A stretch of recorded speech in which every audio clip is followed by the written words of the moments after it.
Hello, everyone. Just Hello. Hello.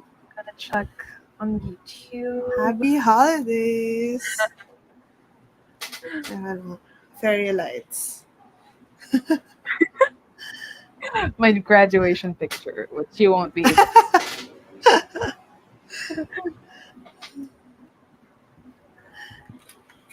Yeah, you're checking YouTubes.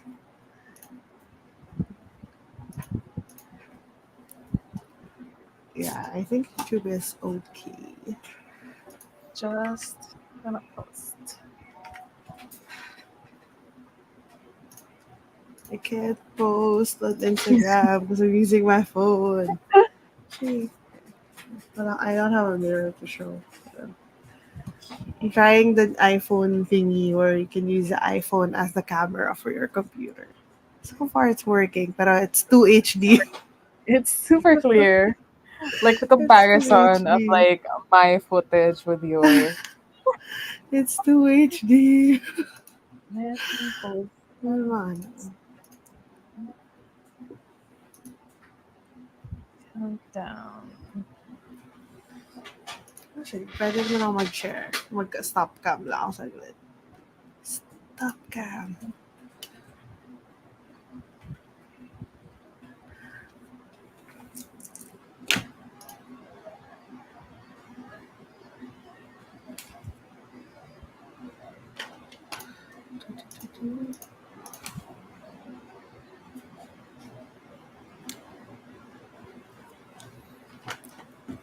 Never mind.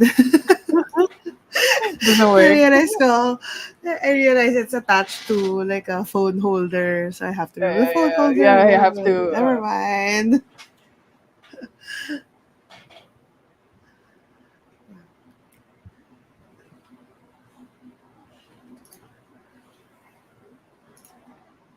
How was everyone's holiday season so far?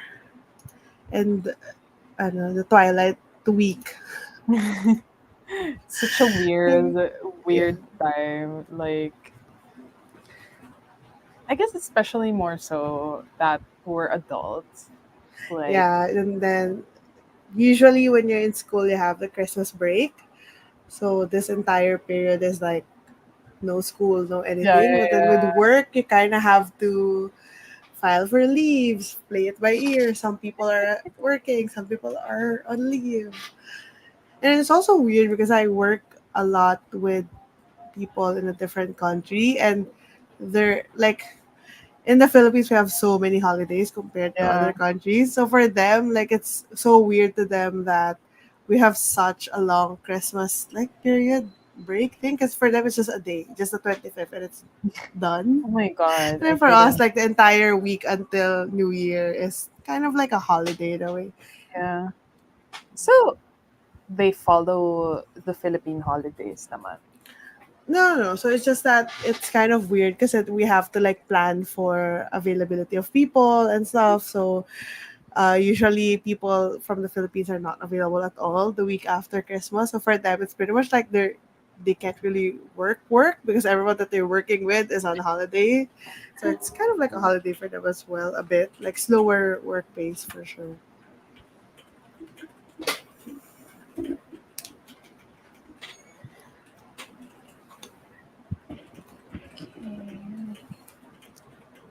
Trying to put my headspace again in the ballads here. Bad.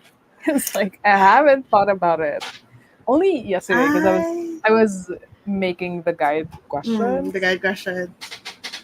When did I read the books? I finished reading the books November 30th. It's still kind of fresh Oh because my like I gosh. finished it days before like The we movie. watched the movie. When did you Ah, watch no, it? no, First week of no. December? No, I didn't finish the book when we watched. Yeah, because you were asking me for I was like, summary. did this happen? Was gaslighting When myself. did we watch the movie? Because if I finish at November 30, then or did I just tag Wait, this didn't thing? we watch Like, Last week of November, right? yeah. I'll check Discord because we sent a photo. Discord. November 30th. I finished it the same day. Okay, I remember now. I finished it the morning off. Okay. My It's still God. fresh, but also I've read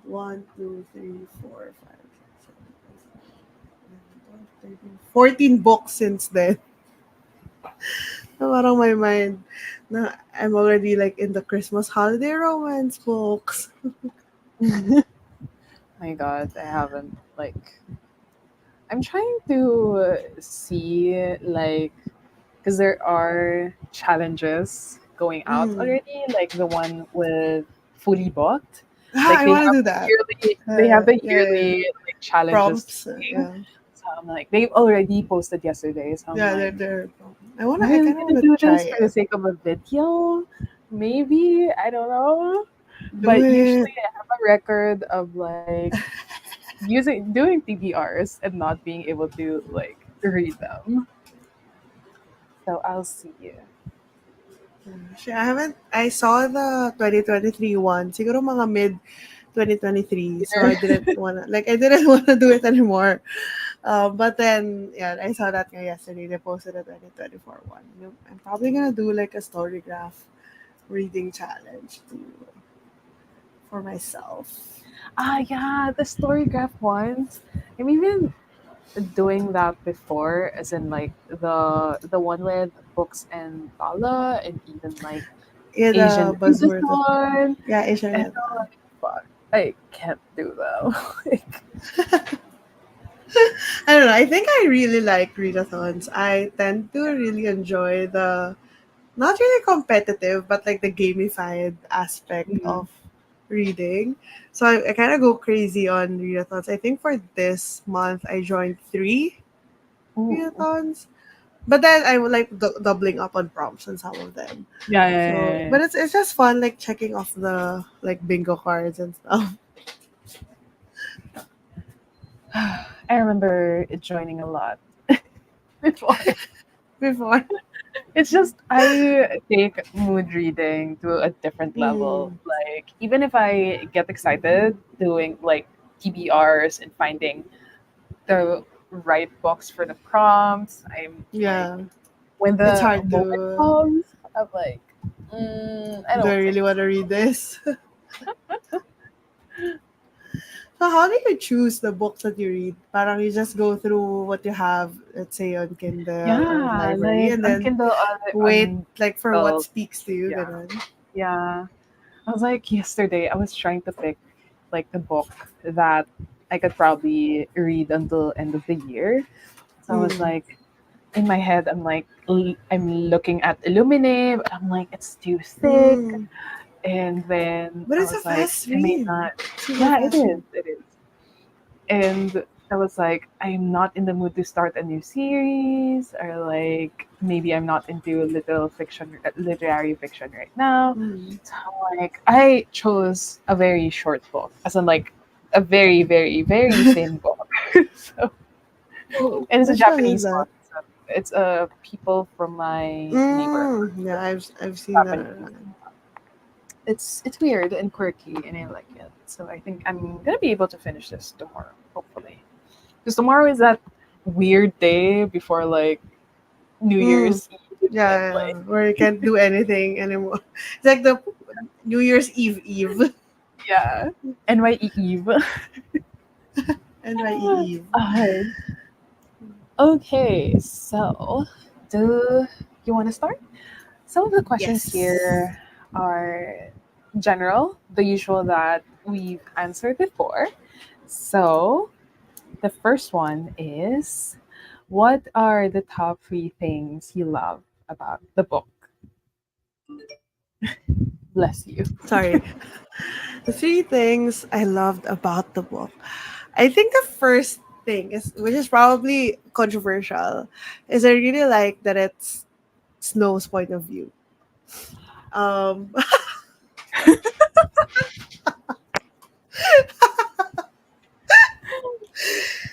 I think it's because Like I think when we were talking about the other books in other live shows for the trilogy, we were talking about, oh, I want to hear more about Haymitch, I want to hear more about Finnick, blah blah blah.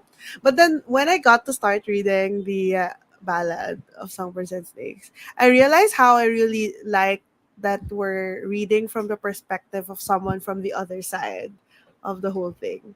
Um, I feel like it offered something different because I think if we're gonna be reading it through Finnick, maybe like his origin story is gonna be a little bit different, but then the struggles and everything is gonna be not same, but it's gonna follow the same trajectory in a sense. But then Mhm. with this one, knowing what you know about what he eventually did, I kind of had a lot of fun, like trying to dissect like which part of the story led him to do this or which part foreshadowed this behavior, blah blah blah. I really enjoyed that part. And then I think another thing that I enjoyed, which is sort of like a parallel to the first Hunger Games book, is that we really dive deep into his thoughts.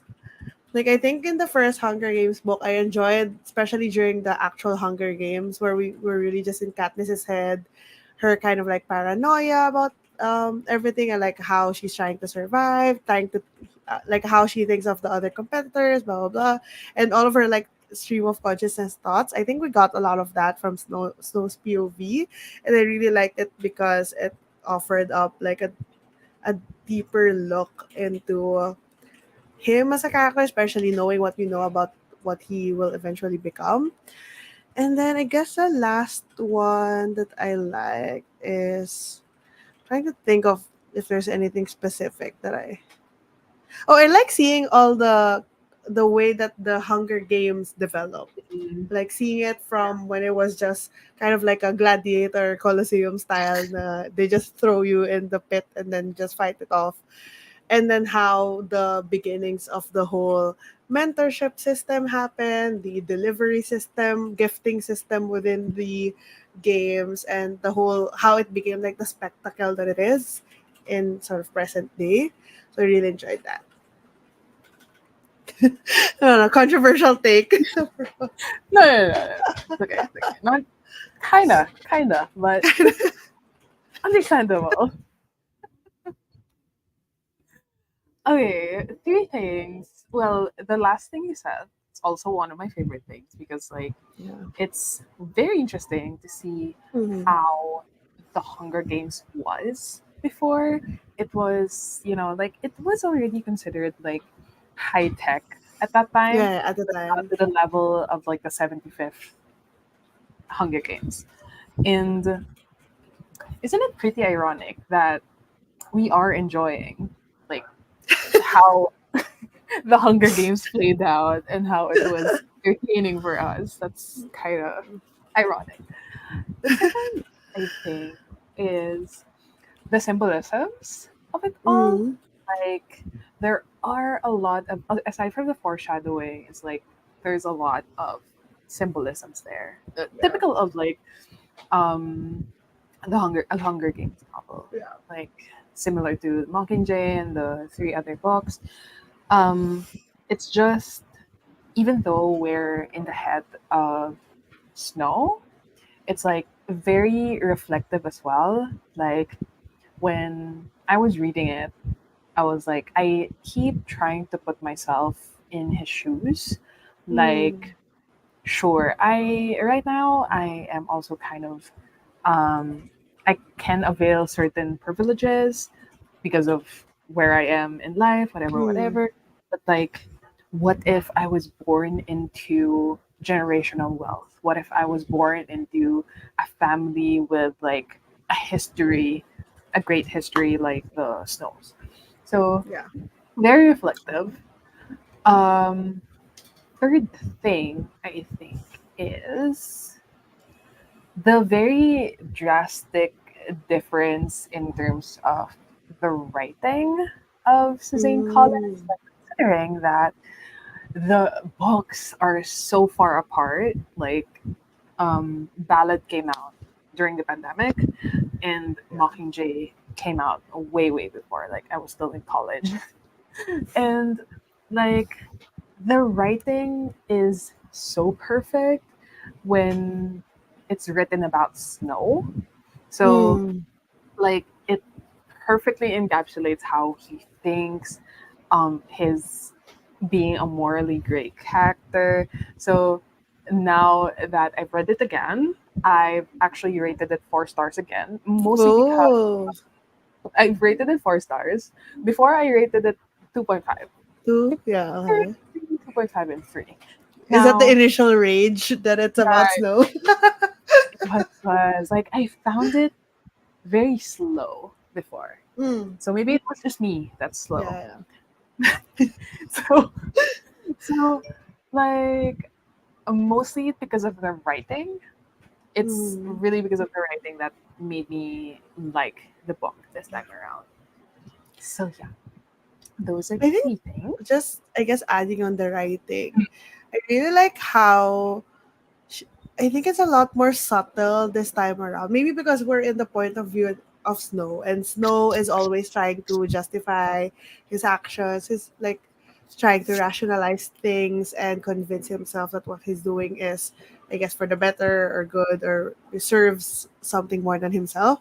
I think it's a lot more Mhm. subtle the way that Suzanne Collins tried to tell us like the different ways that people born into privilege and like favored by the system, like how they think in terms of that. Like on the surface level you would think na parang it's just a typical sentence or typical like Yeah, response from the person, but then when you like really think about it, like it's kind of like really showing the layers of, I guess, in a way, systemic like oppression of people in different classes and stuff like that.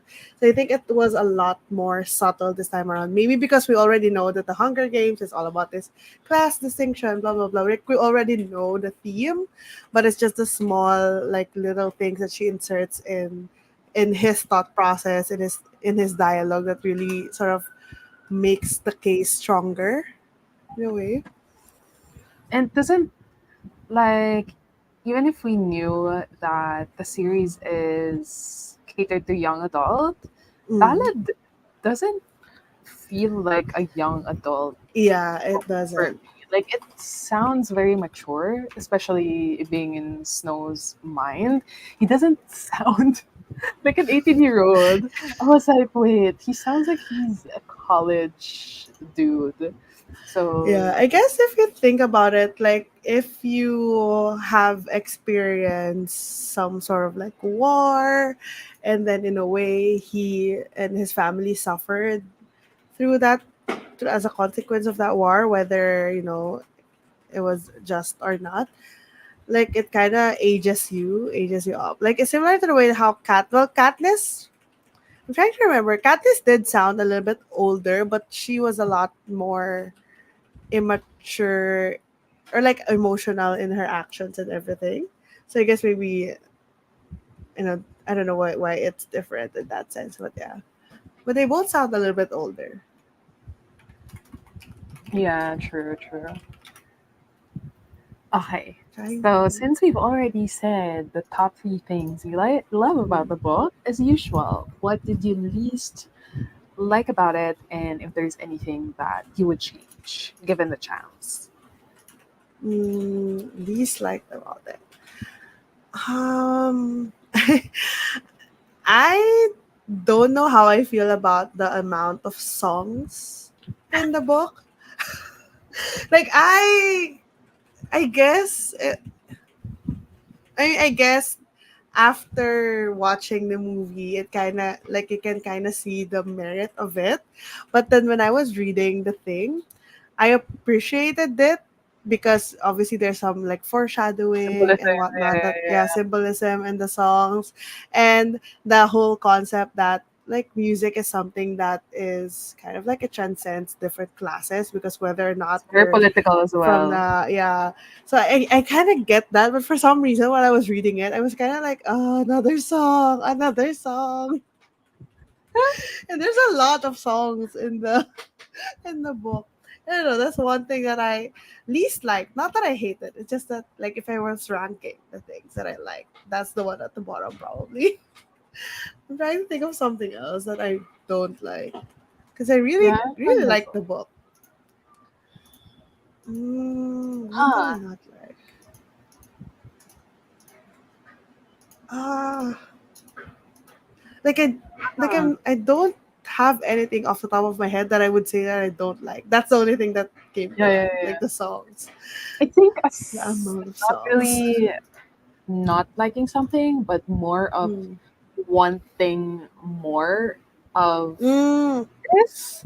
I wanted to know more Mm. about Tigger. Ah, yeah, yeah, I So remember. maybe I didn't like that their relationship wasn't as fleshed out as I would want. Like, sure, there were moments, a lot of moments, Mm-hmm. where it actually shows that Tigris does a lot for Snow and Mm. that they are very close. But I wish, I don't know, I got more of Yeah, Tigris. I Because, like, think. the next thing we see is the Mockingjay Tigris already. Yeah, And I that, feel like after she dropped, like Suzanne Collins dropped the bomb that apparently Tigris was Snow's cousin at the very like first chapter or something like that, I was kind of expecting something more in terms of how yeah, their relationship became so sour at the yeah, end. Just because that's exactly. the only thing we know about Tigris, that she used to be like a designer stylist for Yeah, for the the Hunger Games. games, and then I think she mentioned in Mockingjay that Snow didn't want her anymore. That's why she was sort of like Mhm.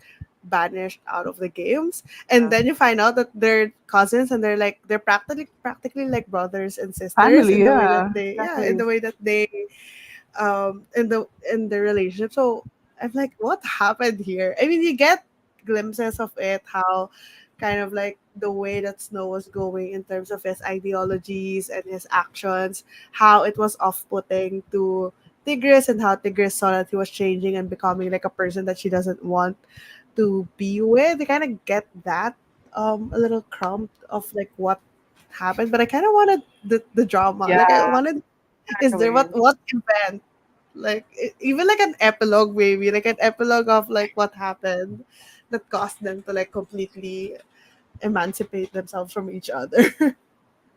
Right? Like, because, like, Like I was Tigris so is such shocked a good when I find out that they were person. cousins.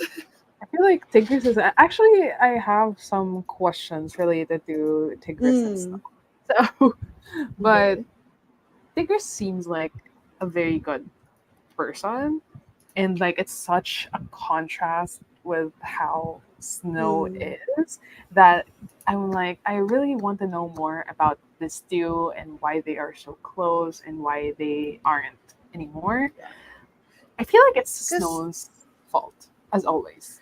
I mean, I think so. Like, 'cause it makes sense. I don't know where I saw this from, but it's interesting how a lot of people are saying that Ballad is like a villain origin story for No, Snow. So it kind of like justify, like this book will yeah, yeah, tell yeah, you why he became evil, blah blah blah. Blah. But then when you look at it, like Snow and Tigris, they're pretty much born into the same yeah, yeah, yeah. situation, right? Race. They got dealt the same cards in a way. Maybe obviously there's probably, actually no, I don't think there's like a, is there like a male, like a men women this like disparity in the Hunger Games?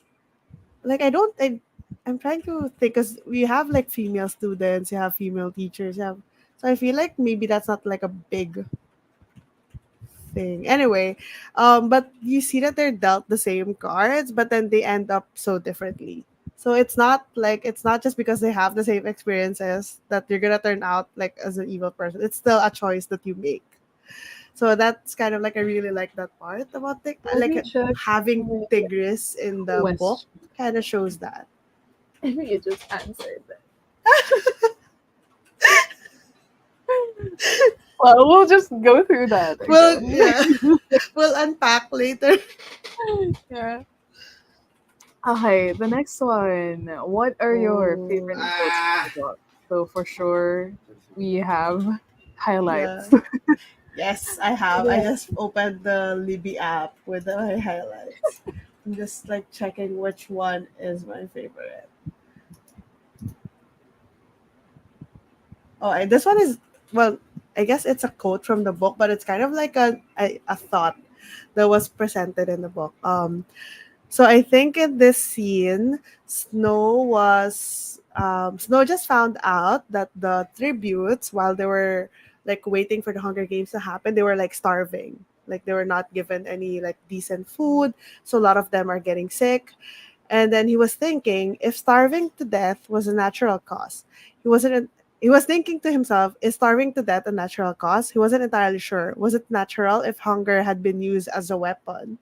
Which I really like because it's kind of like it framed the entire, I guess, theme of the Hunger Games. Like hunger has been obviously weaponized throughout the whole thing. Not just in the actual games itself, but even in the whole thing where in order to for them to get extra food, they have to put in their names in the ballot in the like I Tesseract. forgot in the reaping, yeah, in the reaping, in order to get more food. So it's like hunger has always been weaponized in the Hunger Games. So I mean, obviously with the title, but I don't know, I just really liked how him as a person with privilege, even though he is also like hungry in Ballad, but then he has this thought. So you know that he knows what's happening. He knows like that hunger is being used as a weapon, but like what is he doing about it, kind of thing. And then, do you want to go like one, like in turns, or should I just give you all my highlights? Yeah, I have one here. I think the context here was, so I'm just looking at the Goodreads Mm. highlights because like when I highlight on the book, the Kindle highlights goes to Goodreads, so I'm Yeah. not my Kindle. I think the context here is this is from Snow, and the line is, they were both, after all, still children whose lives were dictated by Mm. powers above them. So I think, Mm-hmm. well, I have a question related to power later, but Mm-hmm.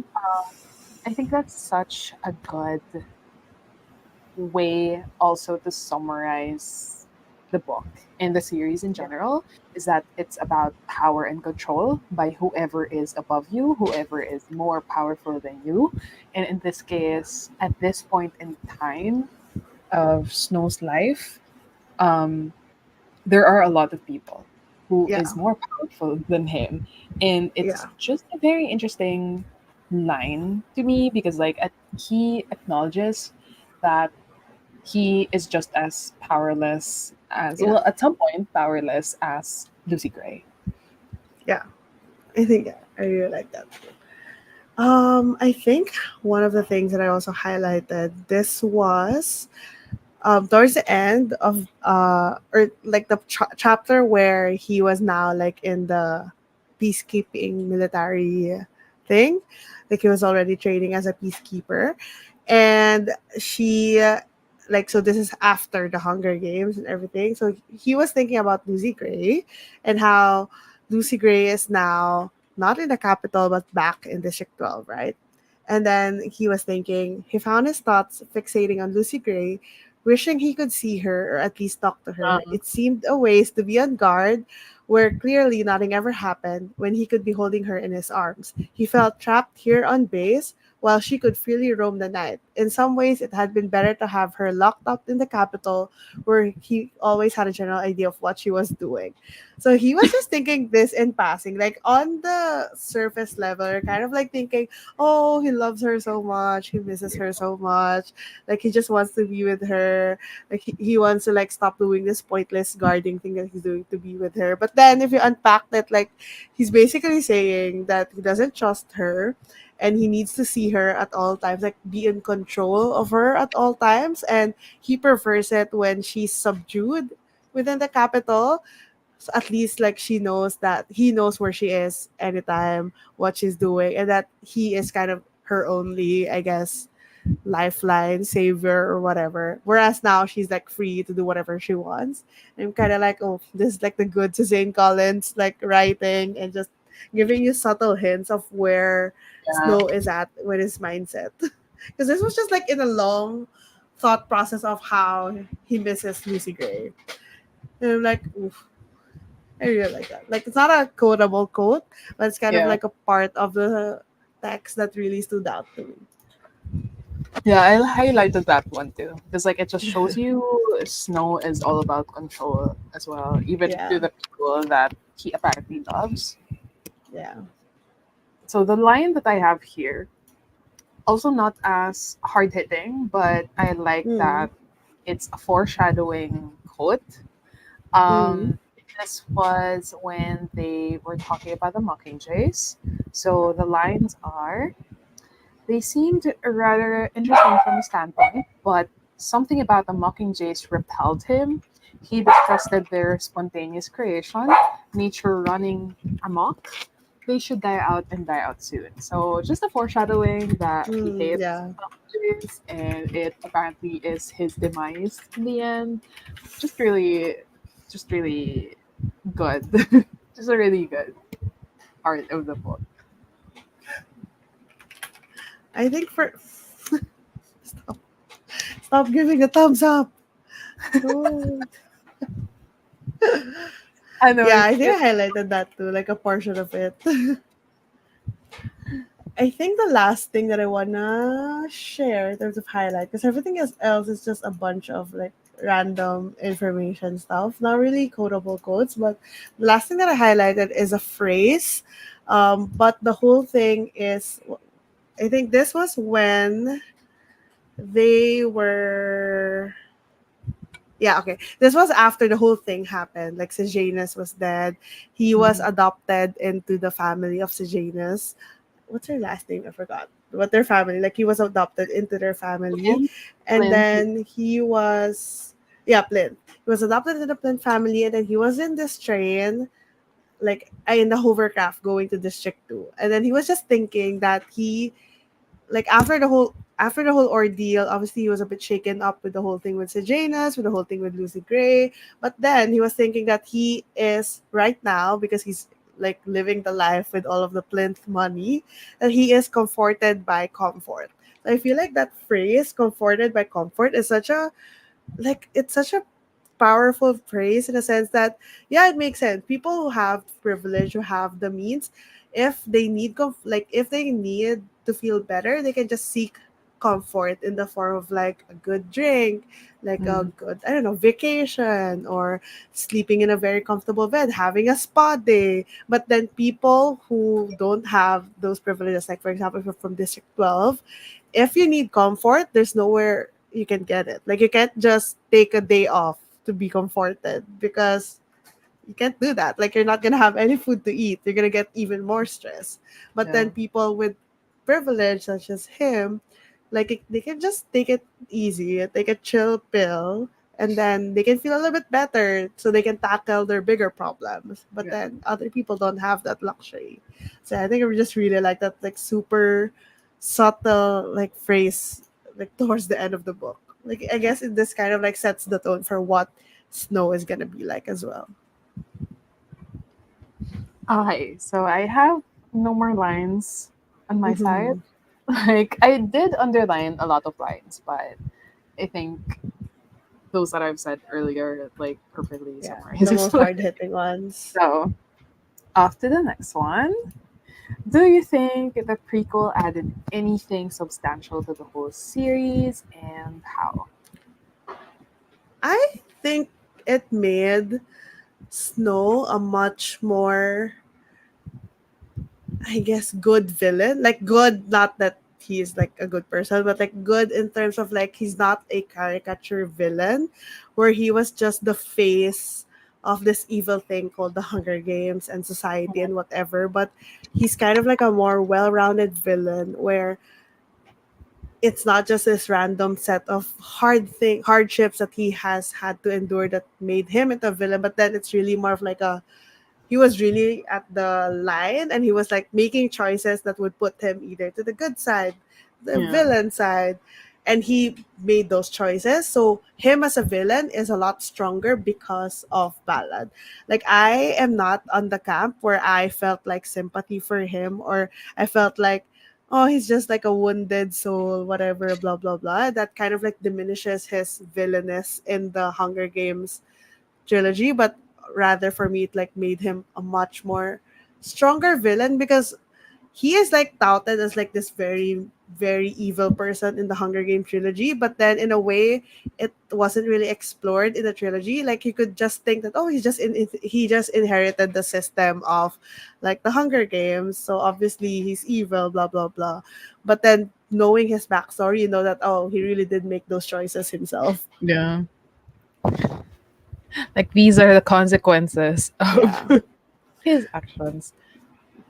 So yeah, I did think the prequel added something to the trilogy. Mm-hmm. Like although I'm on the camp where the prequel wasn't necessary, Necessary. like I could have lived just Mm. rereading the trilogy and Yeah. still loved it the same way. But um rereading it again the second time, I realized that it just doesn't show um how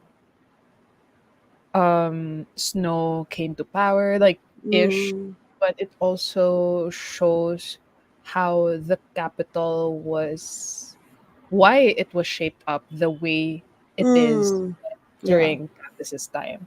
Like it's like not really premonition, but like it sets up how the capital was going to be in the future, Mm-hmm. and it adds more um mm, adds more depth in Snow's character, Mm. because like since we Yeah. were only in the head of Katniss the whole time in the Hunger Games, it's like we only, as you mentioned, we only knew Snow from their perspective, from the district's Yeah. perspective, not so much from the villain himself. Yeah. And I do agree that Snow as a villain isn't something like the other books where like they make this whole grand gesture, whatever, whatever. It's just he's just the type of villain that's it's being evil is natural to him. Yeah. Like he doesn't. It's like there wasn't this pivotal moment where he became Yeah. evil, like where someone killed his wife or something like that. Like it wasn't that Yeah. the origin story, but it's just innately in him. Like Yeah. he's just He made those small yeah. choices that solidified that yes, he is evil.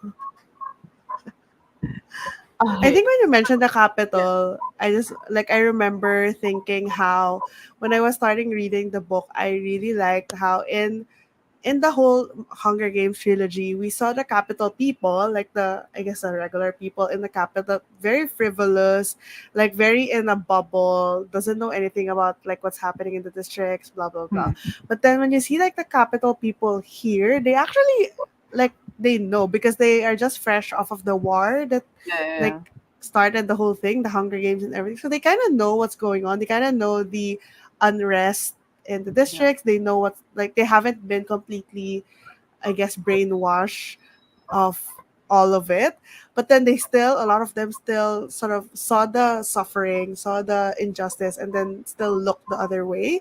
While there were others who kind of had a little bit more like sympathy and they kind of understand that, oh, this is a bit wrong. You kind of see a lot of people like that in Ballad, but in the capital of the Hunger Games trilogy, it's a lot more like just partying, just frivolous stuff, just like in their bubble, and they have no clue that people are like, how do they get their food? How do they get their stuff? They just know that it just arrives at the capital.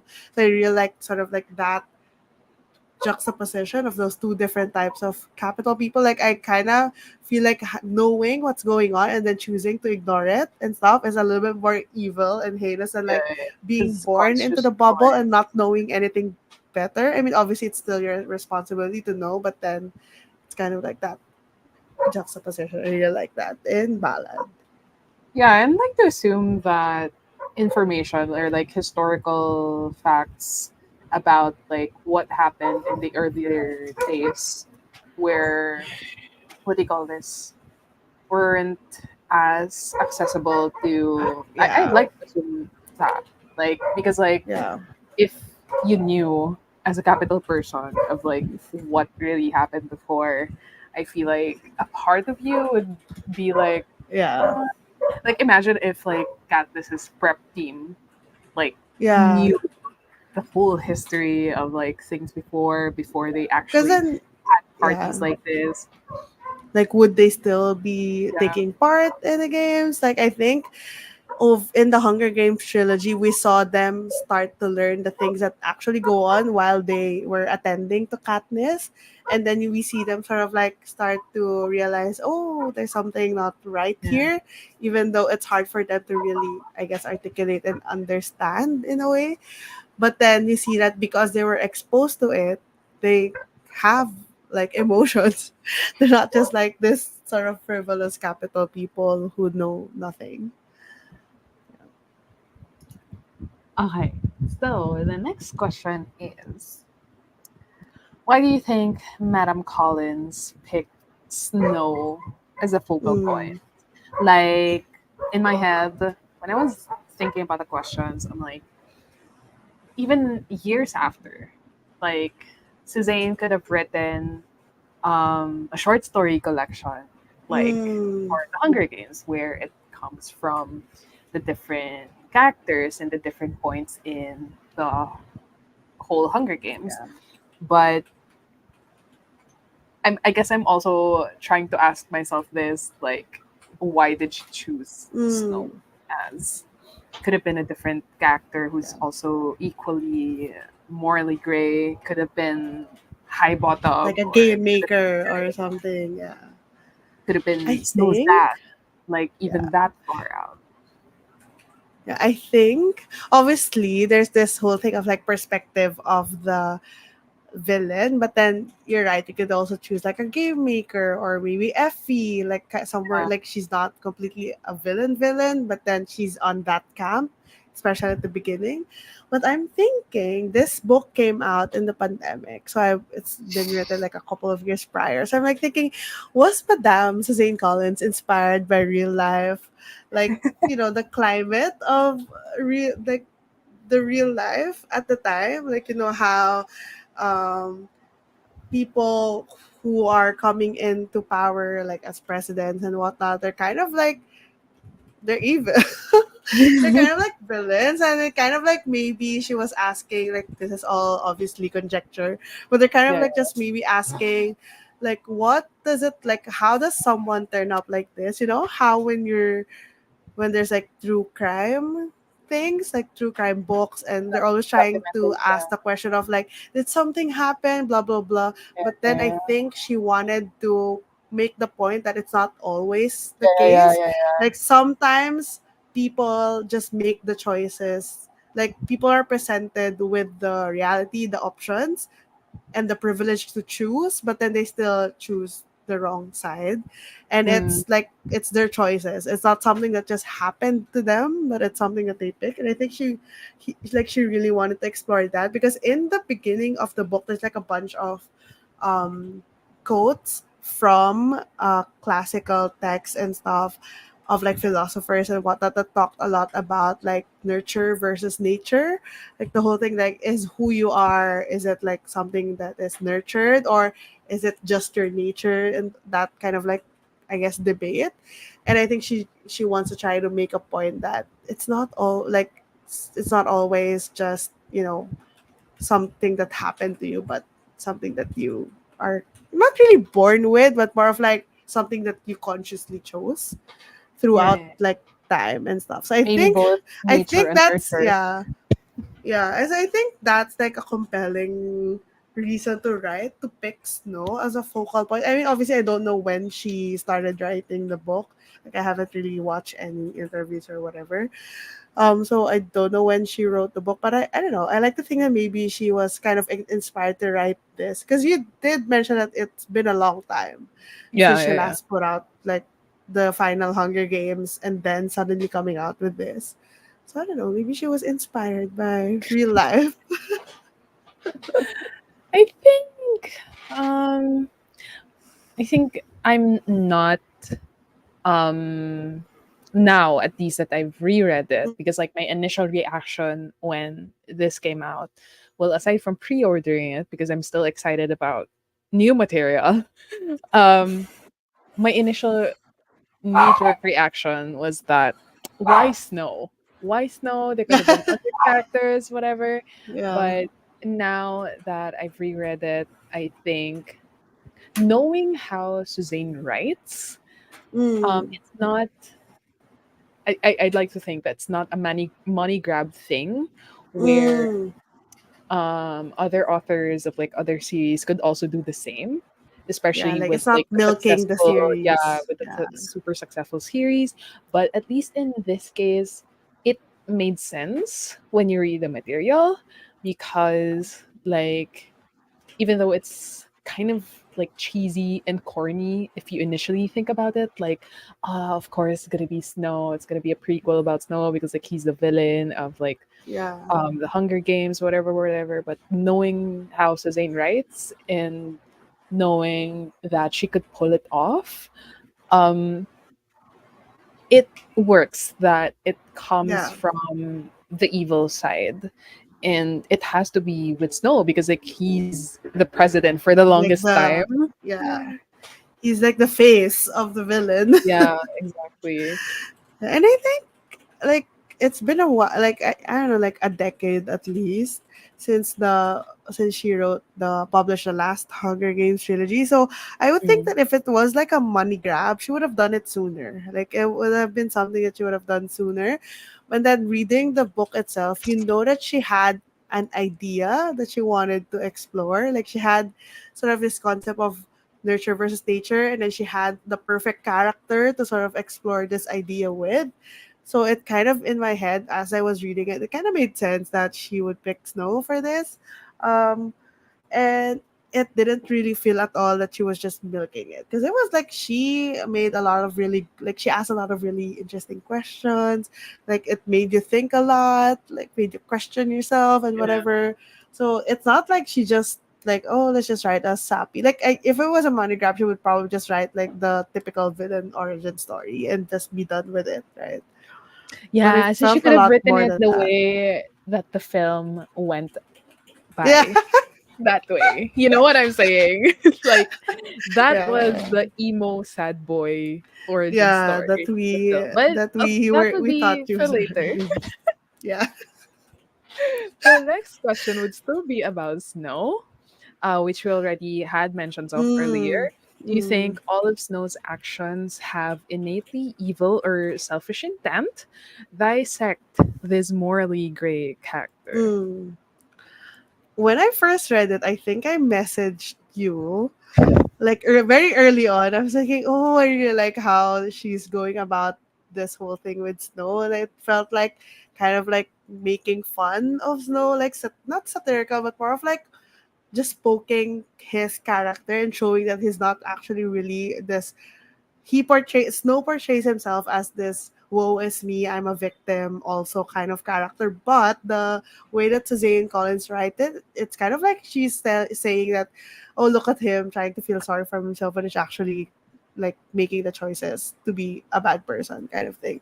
I think Mm, I messaged you something along those lines early on. So I think the way that Snow was portrayed here and his actions kind of like it's hard to say innately evil, because it's like what does that even mean? Like are you born being evil? That it's kind of hard to say that someone is born as like a bad person, has like really bad intentions all the time. But I think selfish is the right word for Snow.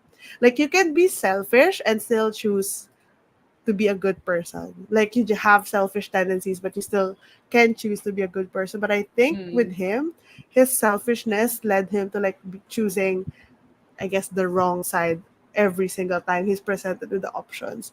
So in a way, he had, I guess, maybe a predisposition because he has a very selfish character. Maybe that's like nurture, like that's how he was taught to be, given that they're this great family, whatnot, and his family was like pretty rich and in the military and whatnot. So maybe that's how he was nurtured.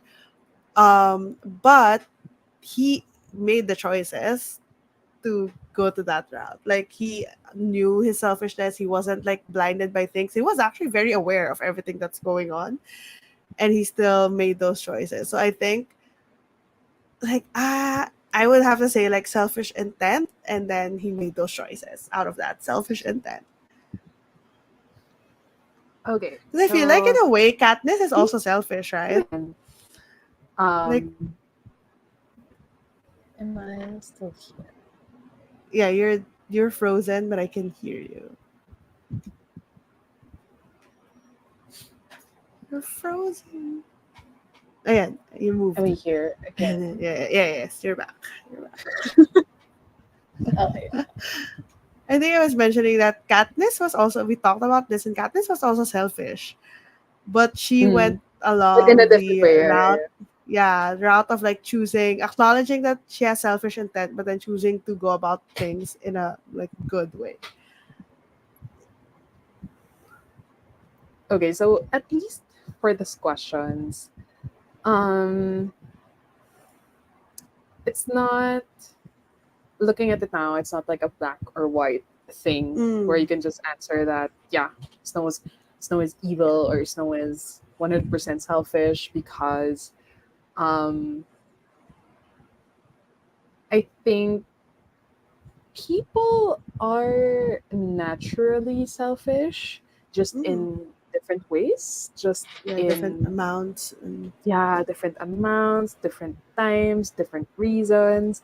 yeah. Um, but Snow's actions, not all, I Mm, do consider them like at some point they became evil at some yeah. point. Like not necessarily just for Ballad, but Yeah. the choices that he made are Mm, evil because of his selfishness. yeah. So yeah. Ooh. I guess that's why he's such an interesting character to read from. And I guess Madame Suzanne Collins knew it. She was like, She's like, I've ah, you're been all judging me wanting to now. say things about him. But still talking about Snow, the next question is still related to that. How did your Mm, perceptions of Snow change throughout the book versus when you just read about him or knew about him in mm. the And trilogy, Hunger as in the Games. movies and the book? I'm trying to remember what my perception of him was in the trilogy. I think because we don't really get to see a lot of him since we're in Katniss's head. All we know is that like how Katniss thinks of him. He kind of feels like this very ethereal villain character that you don't really know much about, just that he's evil kind of thing. Mm. And I mentioned earlier that reading Ballad really solidified him as like a really well thought out villain. And I think in a way my perception didn't change in the sense that he's still a villain, he's still evil. I don't feel any sympathy really for him.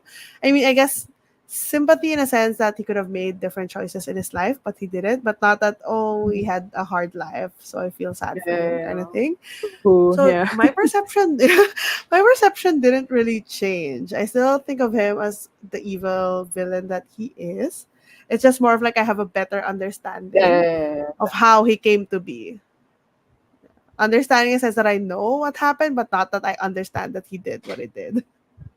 Mm. Well, perspective, my perspective changed in Mm, terms of how I viewed him as a villain in general, because at least with, as I mentioned, we were only in Katniss's head, but mm, when I was reading like the trilogy, I was like, he is kind of comical in my head. Like, mm, I'm like, this fucking bitch. Like, you're yeah. fighting a 70-year-old, and what are you? Like a 70-year-old man. He's Like, like so petty. exactly. Like, you're letting a 17-year-old beat you in this Yeah, he's like emotional a caricature war. evil person. Exactly, exactly. So he was comical in my head. Like, I would be like, I can't take this man seriously. Like, Seriously. Yeah. licking his lips like that or whatever. But when I read, there were lines in the book, right? Yeah, Where he was there like, are. And then Katniss would say, oh, he smells like roses, kind of thing. It was like, oh, it was just like kind of cringe to me in the trilogy. Yeah. But like my perspective changed of him as a villain Yeah. when I read Ballad because like at least in this book, it made me realize that Snow is actually fucking brilliant. He's fucking Yeah. calculating, he's controlling, but every step he makes, he thinks about it really hard, which we know Yeah. because like when we were in his head, he was that was the only thing he did. He was Yeah. fucking He was like 4D overthinking everything. chess. Yeah. And the opponent is himself. So anyway, Yeah. I think that's how my perspective changed. Like how Mm, I perceived him as a villain in the trilogy versus how he is actually in um, Ballad. yeah. Okay, I can get over the licking his lips on a 17-year-old. you're just so like, bro, what are you doing? Okay, so still kind of about Mm, Snow. Despite both living in the capital, Snow and Sejanus are totally different. Explore mm. how and why. Of course, the obvious is that Sejanus came from District 2. District Wait, 2. was it 2? Yeah, 2. came Yeah. from District 2. But the thing is, District 2 is still, kind of Yeah. It's kind of like close a. to like the Yeah. upper hierarchy of the capital. So, why do you think they are still totally different, like, Mm. characters? I think, I think in a way, Suzanne Collins wrote Sejanus to sort of like show like a clear distinction between two people who are born, because Sejanus was born into like a privileged family in District 2. Like his father is a very influential family even in the capital, right? So in a way they were born into the same privilege, and at the time of Ballad, Sejanus was definitely like has more privilege and has more money, has more wealth than Snow at the time. So I think it was a way to show how like this person is also like privileged, but at the same time He's using made it. like he kind of like processed things differently, and he made choices that were, I guess, morally right in a way. Like he had like a strong moral compass and he adhered to it. Maybe even like he took things to heart a lot. And I think with Snow, it kind of like showed the type of person that he realized that he didn't want to be in a way. Like he saw Sejanus and say, "Oh, this guy has it all, has the money, has whatever." And instead of like thinking, how can I be that kind of person? He's kind of like, I hate him and what he represents, and I hate that he has more money than me. How do I, like, he's so friendly with me. How do I get the most out of that? How do I use that to my advantage? Blah, blah, blah. And I think it was sort of capitalized at the end when he became the Flint's, like, adopted son in a Mhm. way. And, like, this is his selfish, like, goals being fulfilled at towards the end. So I think it's just really it's a vehicle for us to see how like Snow is not like he like I keep saying like he made those choices himself, even though he saw how he could be like a different person. He had so many people around him that chose differently, like Tigris, Sejanus, but then he chose the influences of people like the what's the name of this Goal. Doctor Gold, Doctor Gold. He chose Dr. Gold's influence, the influence of the people in the capital who are pro like the Hunger Games and everything. He chose those influences over like the people who are very close to him and made an effort to like Sejanus was not like shy in telling Snow about like his like what he thinks is wrong and blah blah blah blah. And he just chose to ignore that. Okay, I think with this question, it just shows um, how different people can be. Similar Mm. with how dogs of the same litter, even though they're Can born be in yeah. the same house with the same people, they can still Yeah. be different in terms of Mm. personalities. Um, And with this one, I think I like to think Sejanus has always been like, I think it's part of his personality to Mm, question authority versus yeah. Snow, who respects authority to like the nth level without like, he only questions authority when it affects him Yeah. versus Sejanus questions authority for the good of everyone. Yeah. So I like to think that Sejanus was innately good in that sense because Yeah. um, he also was raised by very different people. Even with Mm, us seeing grandmom, she's absolutely like ridiculous and just, the kind of boomer yeah. kind of she's just so a nationalist. So it just, I like that part where Mm, um they're very different people with, as you mentioned, totally different kinds of privilege, because what Snow mm. had was the privilege of having the Snow surname, Image. Yeah. but Sejanus had the privilege of the money, but people still, like, view them very differently, like since they came from District 2. Yeah. And yeah, it's one of the things that I like about the book and the movie. It's Sejanus's, the contrast between Sejanus and Snow's And, characters yeah. and I think them being also, close yeah, ish. close and one-sided closeness from Janus's point of view. I think also it kind of shows how fickle the whole thing, like the whole capital thing is. Whereas you'd think that if you're rich, you have the money, you'll be respected by everyone. Yeah, yeah, Everyone will yeah. think, oh, you're part of the crowd, you're part of the clique of this like rich people and whatnot. But then in contrast, you see Sejanus with all the money, all the influence of his father and everything, but he's still being an outcast. And then you have Snow, who, I mean, obviously he's hiding it, but I'm sure some people have like sort of seen, like have sort of like guessed a little bit with the way that he was acting and everything. But then he's still very much respected, even though Yeah. all he had was his name.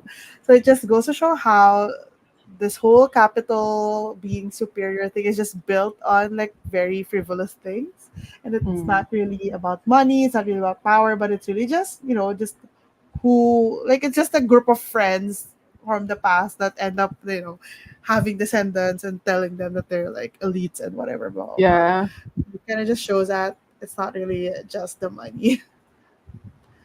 the power of perception in Yeah. this society, at least for the Hunger Games. So the next one, this one would be Snow and Tigris. So, having been raised and experienced hardships together, literally together, why do you think Snow and Tigris are still so different? So, in this Mm, case, previously it was Janus and Snow. They didn't get to be raised in the same family, but in yeah. Tigris and Snow's case, literally the same family. Yeah. I'm How are actually they? thinking if this is kind of like a I'm thinking if the whole factor that Tigris is a woman plays into this thing where maybe in that, I'm not super clear, but maybe in that time women were not really expected to provide for family, to, although like it's not like, I'm not sure if that's the case, but then if we're just using like the real life as an example, or like maybe Tigris was not as, in a way, not expected, so she doesn't have that sort of chip on her shoulder that I have to provide for my family. She just does it because she knows that they need it. But then there's this ego with Snow where, oh, he has to make sure that his family is well, whatever, because he's the only man in the house, blah blah blah. So I feel like maybe that also contributed to it, but also at the same time it's just really, they saw things differently. Like they saw whatever hardship they saw, and then like when they saw that they were starving, Tigris thought of like, okay, what can I do? How hard can I hustle to feed, Yeah, like yeah, to put food on the table? I'm gonna work this hours. I'm gonna scavenge. I'm gonna whatever. But then Snow presented with the same situation. He's like, okay, what can I do to save face from this yeah, starvation? exactly. So like Like, it's just they, how they can just I not show it that I'm starving? yeah, they just went at it at a different angle, and maybe that's like how they are as people. Maybe there's like a gender thing that's going on into that as well. But I don't know. But yeah, that's just something that's interesting. I don't know if there's a way to really find out what the answer is. But yeah. Actually, looking at this question now, I can't even say 100% with 100% confidence that Tigris is a 100% good person. Like, aside Hmm. from us having selfish tendencies, but like, what if it's because like we didn't have much context I'm with in her. Yeah. Tigris's character. So, Yeah. what if she also made choices before that were selfish? What if she Mm-hmm. made bad choices before because of survival? Yeah. But um they are different because like I feel like they prioritize very different things.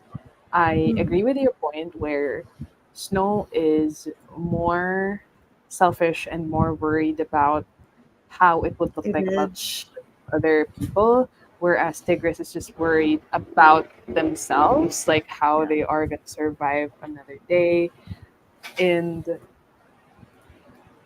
it's actually not surprising looking at their dynamic that Mm. they are going to like um grow apart and like Yeah. eventually cousin over cousin over because of how different they are. I really wish we There. had more of Tigris More though, time with Tigris. Maybe another prequel. because I feel like if you're living with someone Like that. as good as Tigris, wouldn't you also be kind of like influenced in a Yeah. way? Like, Now that you're asking this question, I'm like, I probably need to read it again to catch if what like to catch this. But I'm thinking like, what did Snow think of how much Tigris was hustling? Like we all know that Tigris kind of like she didn't care about saving face at all. She did what she had to do in order to get what they needed, like um for Snow's like outfit. Like she got scraps from the seamstress. She got this from the maid's bathroom mm, tiles, whatever. yeah, Like she didn't care at all what people would think of her when she did what she had to do in order for them to survive. I'm thinking like did Snow think a little bit lowly of her because she did that? Like she obviously he was grateful because he got the benefits the of Tigris being like that. He reaped the benefits of that. But then I can't remember if he thought that maybe she was a bit he was a bit embarrassed that she was like that. Because I'm thinking because Snow is so focused on image that if anyone finds out that this is what Tigris has been doing to survive for them, and like I'm thinking that he wouldn't to be really like fair, that. But I that can't line remember. where it was implied that Tigris sold her body for Yeah, yeah, yeah. survival, I can't remember exactly the emotions Snow was feeling, but Mm, I think it was more of curiosity if Tigris did that actually or if do that. he's implying that it's what happened. I think he was kind of ruminating in that scene, like if Tigris did what he thinks he did. Mm. Because I remember also that grandmom was saying that Lucy Gray is probably the type of girl who sells her body, right? I think she implied that at some point when she was talking about how don't get too close to this girl, blah, blah, blah. And I remember that Snow was thinking that along the lines of she did what like you She don't know had to, what they have to do, yeah, to do to survive. So in a way you can see that he understands those things, so he but he wouldn't knows do it like himself. Yeah, but he wouldn't do it himself. And I'm thinking maybe he thinks that, oh, it's Lucy Gray. She's already like she's just a crop. It's obvious that she's gonna do that because there's no other way for them. But then if it's Tigris, which is someone who's also born into like a noble, like great family, like what would he think of that? Would he think less of that person? I think it would be nice to reread how, you know, how Snow was so judgmental of all his classmates. Like he had so much to say about his classmates. Like I wanted to like maybe take notes of, okay, this person, this is what he had to say about this person, because I feel like he's so judgmental that I'm thinking like he doesn't probably say it out loud, but he also thinks the same way with Tigris. Maybe that's also why they Hmm. fell apart. Well, we'll never know unless Miss Madame Collins. Suzanne Collins puts out Ah, another prequel. Lucy Gray has been different from the start. Do Mm. you think she would have survived the Hunger Games under a different mentor? This question came about when I was kind of thinking about Snow and how there's one thing, um, there's one way you Mm. could perceive a ballad as well, and that is Snow is lucky. Because, like, Mm. the way things panned out, it was a matter of luck, it was a matter of timing. So I was Yeah. like, huh, would Lucy Gray have survived if it was another mentor and that mentor is also lucky? Or in this case, what if it was Snow, but Snow wasn't as Mm. lucky or whatever? So that's how this question came about. I was like, on the other hand, Snow is kind of lucky because, like, Yeah. with everything that was happening, it seems like it's pure luck. Even the ending, when they were gonna Yeah. run away together and he just passed the exam to be an officer. So I was like, how is everything going his way? But also not. It's called privilege. I don't know, I think I'm trying to think of who the other mentors were. In a way, I think having Snow and Lucy Gray team up kind of feels like it's a way for them to like Lucy Gray is such a strong personality and strong character that he was kind of like the last line in terms of how Snow is gonna end up. Like, is he gonna be completely evil or is he gonna try to make things good? Because Lucy Gray is a person that can match him. Like he kind of knows Lucy Gray kind of knows him. He knows like that he can be selfish. He knows that he can break the rules. Blah blah blah blah blah. And he knows that there's a little bit of good in him at the time. And then she left obviously when she found out that he was like over the line already. So I think if Lucy Gray met like a different mentor, like I'm thinking if it was for example Sejanus, I feel like they would not be successful in the sense that maybe they'll win because Sejanus has a lot of money, a lot of pull, whatever, in a different way, but it would not have been, she would not have had the impact that she Mm, did have in the games, in a sense where the capital was forced to erase the history of that game, blah blah blah, because of the whole implications and everything. I think it would have been more of Sejanus probably trying to smuggle her out of the games or something, something like that.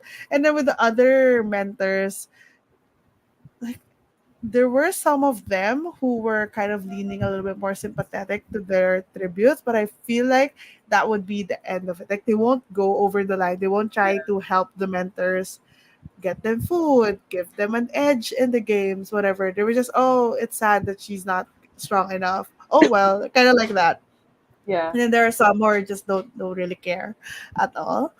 So I don't know. I think she would survive with Sejanus, but not the same way that she did, like where she kind of thrived after with Snow, and then the rest of them probably not. I don't know. Mhm. Okay, I think about that and I feel like she wouldn't. to Hmm. some extent. Well, if Sejanus may be, but I'm not confident, mostly because Sejanus is more focused on breaking the whole system. As in, Yeah, like, not not just one saving person. Lucy, but saving everyone, as in saving Yeah. all the tributes. And then, if it were a different mentor, I feel like it also wouldn't work because the stakes weren't the same for them versus Yeah. Snow, who's like Who needed life, to win? yeah, Yeah. future life is at stake for the success of this mentorship, because like the others didn't have anything to lose aside from like the pride, or like like Yeah. being proud to have like a successful tribute who won the games. Yeah. So yeah, I don't think. Now that you mentioned the thing about Sejanus wanting to break the whole system, I just thought that how different would it have been if Snow, with his calculating mind and how good he is at like manipulating people and everything, how different would it be if he decided to fight the good fight in a different, Mm, like, I think like he would have the capability to yeah. dismantle the system right then and there, especially since it hasn't been as well established as it is during Katniss's time. Like he would still have like a much easier time rallying people for support because the war is fresh, everything is fresh. So I feel like if he chose that route, it would have turned out so much differently. Like maybe that would have been the end of the Hunger Games. I don't know. So I Yeah, I feel like mean, you need that because with yeah, like with knowing what he Sejanus, it's did gonna be a to yeah, High Bottom, like he yeah, was capable of like breaking the someone system. that's Yeah, more because with powerful than him. Sejanus, he has the money, but then he doesn't have the cunning that you probably need. Like you kind of need to be a little bit not super duper like good person, just thinking in terms of the extremes. Like even Katniss wasn't like the extremely good person. So I feel like you needed someone like that. And maybe that's why there's always like parallels between Snow and Katniss. And they're like the same people choosing differently kind of thing. Okay, so to the next question. How I just saw this Mm. in a book club question. How do Corio's and Lucy's views of human nature influence the way they see each other? So I think with Lucy Gray, she always thinks people are kind of like good, right? Innately good, but then things happen that made That them made them, different yeah, ways. yeah, yeah. And then Choreo is kind of like the opposite, where I think it kind of reflects their experiences. It kind of shows how having different experiences will give you different perspectives in life. Because with Choreo, he knows how people in the capital are. He knows how people are, like, he knows because he is also like that, where he thinks he's very judgmental of people, and he knows that people make choices to be bad because he also does that. He doesn't admit it, but he also does that. Whereas with Lucy, all she's ever known is like people just trying to survive.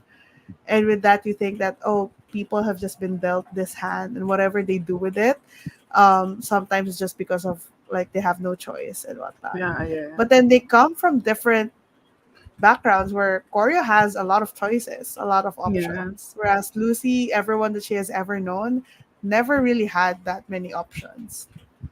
So I feel like that's when like how it influences each other. Kind of see how it they kind of clash with this thing, Mm, and ultimately, I feel like even if Lucy didn't find out the whole thing with Sejanus, I feel like at some point they will realize that they're not really compatible in this yeah. sense because at the end of the day, Corio will always sort of like dismiss the whole thing about like people being good, whereas Lucy might just think that she's kind of like on the extremer thing that everyone has like a villain backstory kind of thing. She's Mm. like she kind of veers that direction. So I don't know. How do they influence each other? I'm not quite sure, but I feel like it kind of kept us wondering if Koryo would choose better choices in the future, but then eventually he was set on his ways. I think, well, I agree that Lucy views people as people like her Mm, versus Snow, who views people as creatures to be controlled and mm, manipulated um, according to his goals.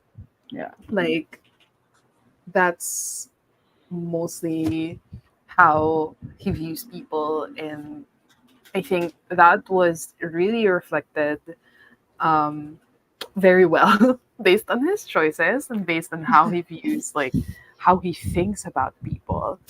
Yeah. Um, and I'm trying to imagine, like, if they switched places. Mm, Like, I feel like if Snow didn't have the influence or the power that his family had, I feel like he would turn out very differently. Like maybe he would be aspirational for like mm, success, but not to the same level that he yeah. has now. So Yeah. Because I think also a big difference between them is like Snow is like a big thing about Snow is that he's always concerned about his image, his saving face. So what if he didn't have an image to protect to begin with? Like how would that change? Like what if he's still controlling, he's still selfish, but he didn't have an image to protect? Like how would he turn out? Maybe, yeah, like I said, he would be aspirational, trying to probably change, better his status, but in a different way. Like maybe he would recognize, oh, this is a very systemic. The way that this injustice is happening is very systemic because he didn't have the image that he has to protect, whereas he knows that that image relies on this systemic yeah, injustice. So it's kind of like it's good to like think of the what ifs for them because they're very like different characters and very different. yeah, Yeah, yeah, and they're very in a way very nuanced because you can't really say with 100% certainty that this person is gonna be this bad mm. person, Yeah, this yeah, yeah. person is gonna be good person and whatnot. And this question actually throws me back to the quote that you shared earlier about like Mm, Snow thinking about um where he should could have been doing something else, like seeing mm, Lucy, whatever, whatever, and like being able to control her. And I think that also is related to this question where Snow doesn't really fully see Lucy as like a partner. yeah, He sees her as someone that he could, owns. yeah, like he could own, he could Yeah, control with love. Who, yeah, however, he manifests with his definition of emotions love. as. Yeah, yeah, yeah. So yeah, he perception, control. Lucy even like perceives choreo very differently. Like Mm, imagine seeing someone like kill kill yeah, another person in front of you. Lucy is always trying to rationalize and trying to understand yeah, people. Like, okay, Snow made this choice because like he yeah, was trying to protect me. me, Whereas yeah, if it were Snow, he would think of it in a way that, okay, Lucy killed this person. She might be capable of killing me as well. She yeah. might be capable of taking me down. So, very, very different characters. Connected to that is the next question. Do you think their love for Mm, each other was genuine and mutual? I think that the relationship they had was more of not really convenience, but really just it was what all they had at the time. like for Lucy, she was a tribute. There was really nothing else in store for her at that point. Like she had nothing to look forward to. She knew that she was a weaker tribute, Mm. just just physically and everything. Yeah. Like she didn't have skills in fighting and whatever. And at the time, like the games were not really the spectacle that they were, so she couldn't really use her skills as a performer. So all she had was how Snow treated her and how she saw that this could be something good for her. Like that's the only good thing happening in her life right now, kind of thing. Because she has no hopes of like actually winning, especially at the beginning. And then with Snow, I think Snow was kind of holding on to pieces of himself where he can think that he's a good person Mm. because he doesn't want to he doesn't that's why he always rationalizes everything that he does in his head because he doesn't want to think of himself as a bad person. He always wants to think of himself as a victim. Like, I had a hard life. We were Yeah. very hungry, blah, blah, blah. So, kind of Lucy Gray, I feel like, represented this last piece of, like, quote unquote good in him where, oh, I'm doing this person a good thing. I'm doing a good thing for this person. Therefore, I'm probably a good person. Like, I'm treating someone from a tribute like as a quote unquote equal because I love her.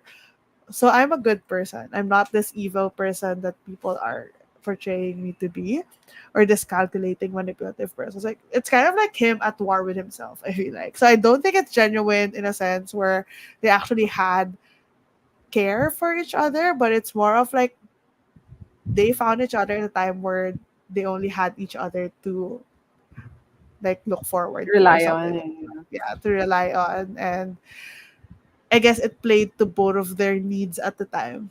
Mm.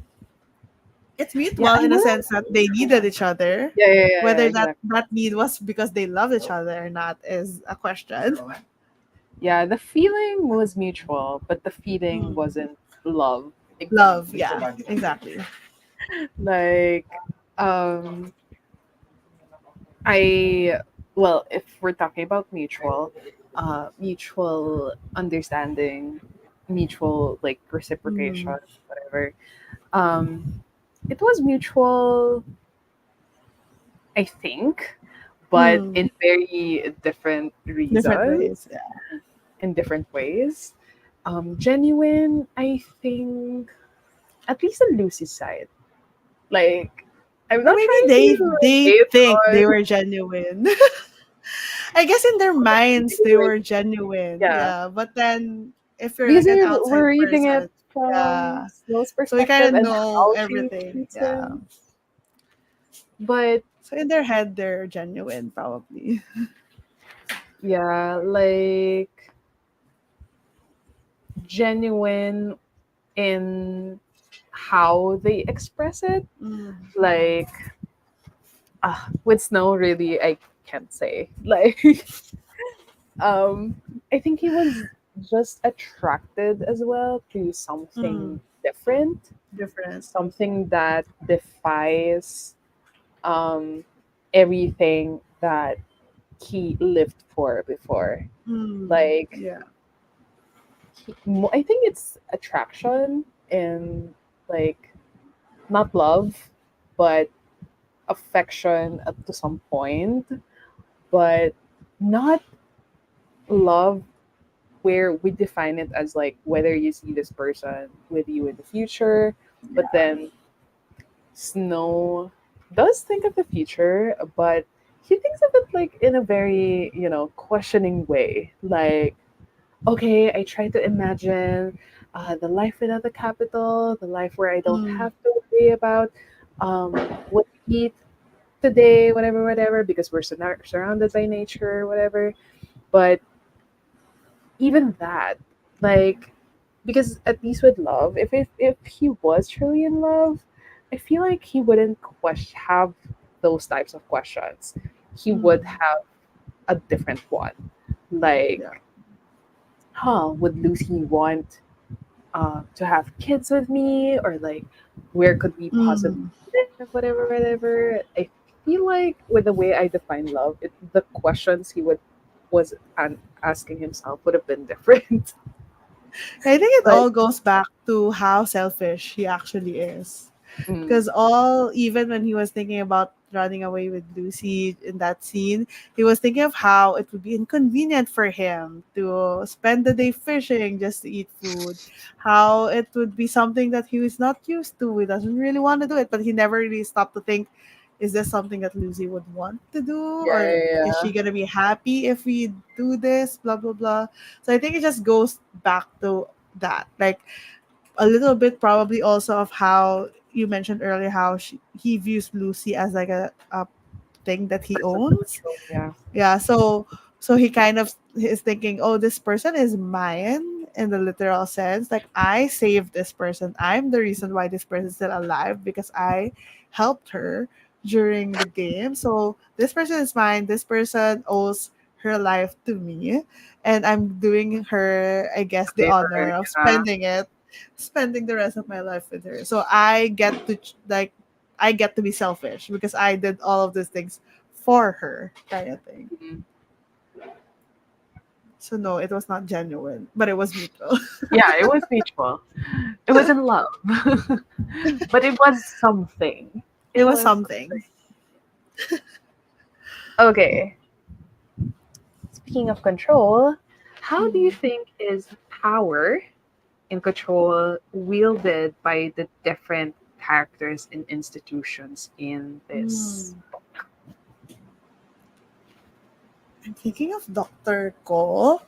How, I mean, she's obviously a very well respected person in the capital, but she's not like the president or anything like that. Yeah, yeah, yeah. But I think she just knows what people actually want and weaponizes it against them in a way that we saw that very clearly, obviously, with Snow, but then we also saw that with what's the name of the inventor of the Hunger Games?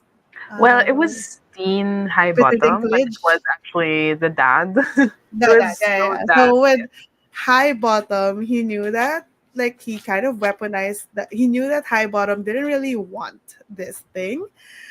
So he kind of weaponized it in a way where you're gonna be the head of this thing, kind of like you're gonna be the name, the face of the Hunger Games, and I know that you're gonna hate it, and that's gonna give me power over you. So I really liked how it was portrayed that power is not just, it's not just money, it's not just Mm, possession. There's really like people who just knows how to manipulate other people, and like Snow kind of chose that influence in his life, and we saw that how that turned out in the Hunger Games, like how he saw, oh, this Dr. Goal is so good at manipulating people to get what she wants. I'm gonna emulate that, and that's mm. gonna be the influence that I choose to keep in my life. So I feel like that's something that was very evident. I guess with other characters, I'm thinking with Sejanus, you kind of see how he can get away with a lot of things because he has money. His father is the financier of a lot of things in the capital. And you see how he kind of gets the free pass to act the way he wants. Obviously, there's still consequences, but then he doesn't get the. It took him. It took him doing like selling weapons and whatever to the rebels to get actually like punished, but he was able to do whatever he wanted because he had that privilege of money Mm. and his father's And position. privilege is So still power. yeah, so I like how Suzanne Collins really like showed us different types of power. Like there's this whole emotional thing with Lucy Gray and whatever, and I don't know. There's just so many different like depictions of power in the book, which is also true for the trilogy. Yeah. Just with different characters and institutions this time. But how different they are wielded is with the end goal, I think. Mm, Like these different characters have different end goals, so they will wielded their power in whatever way would answer that or would have them achieve that. yeah. I think with Snow, he wielded his influence and privilege, the different privilege as Sejanus, but he used this power over people, his influence Mm. over people, um, to get what he wants. Yeah. Versus Lucy Gray, the power she has is her influence as well, not just with Snow, but with the whole Yeah. Panem. Like she had a Yeah. grip, capital, she had it, but it wasn't used in like the same intent or in the same way that Snow had.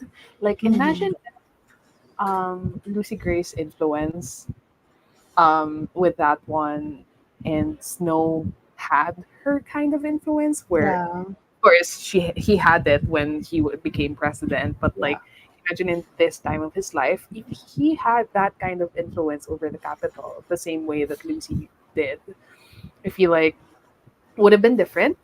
Like it's the same influence, like you have power over people with their choices Mm. to have them donate food, thousands of Yeah. food or thousands of whatever to Lucy. And Lucy, I think, um, doesn't really, I think, emulate the concept of power.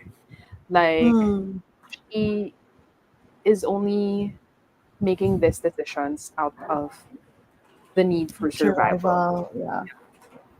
Then with the capital, um, obviously the power to control over people, especially after the war. Um, Yeah. Now that you've mentioned it earlier, um, when you mentioned goal, it wasn't the president wasn't even mentioned that much in Yeah. ballad. I think he just made a speech when somebody died, like the Yeah, the student. daughter, Yeah, the son of, yeah, yeah. But then other than that, he basically had no actual influence in everything. yeah. So it wasn't like the capital is this, like stronghold, whatever, like the stronghold capital of Panem, and like they wielded their power through fear, like Mm. even amongst like the citizens. I feel like they also instilled fear among them because like with the way the capital people thinks, like Sejanus and the whole Flint family aren't as welcomed.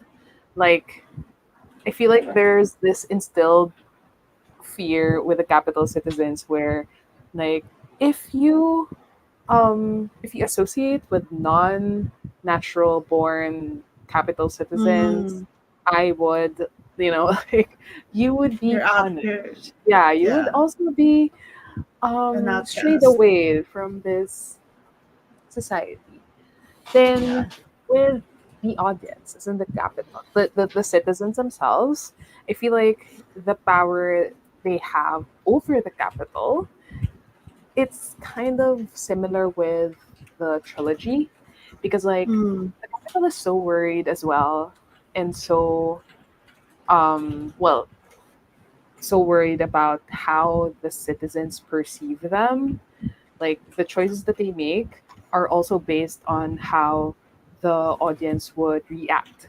Like they would change Mm. things up even in the games, like especially the trilogy, like depending on how the citizens They would think the, eat yeah. this shit up.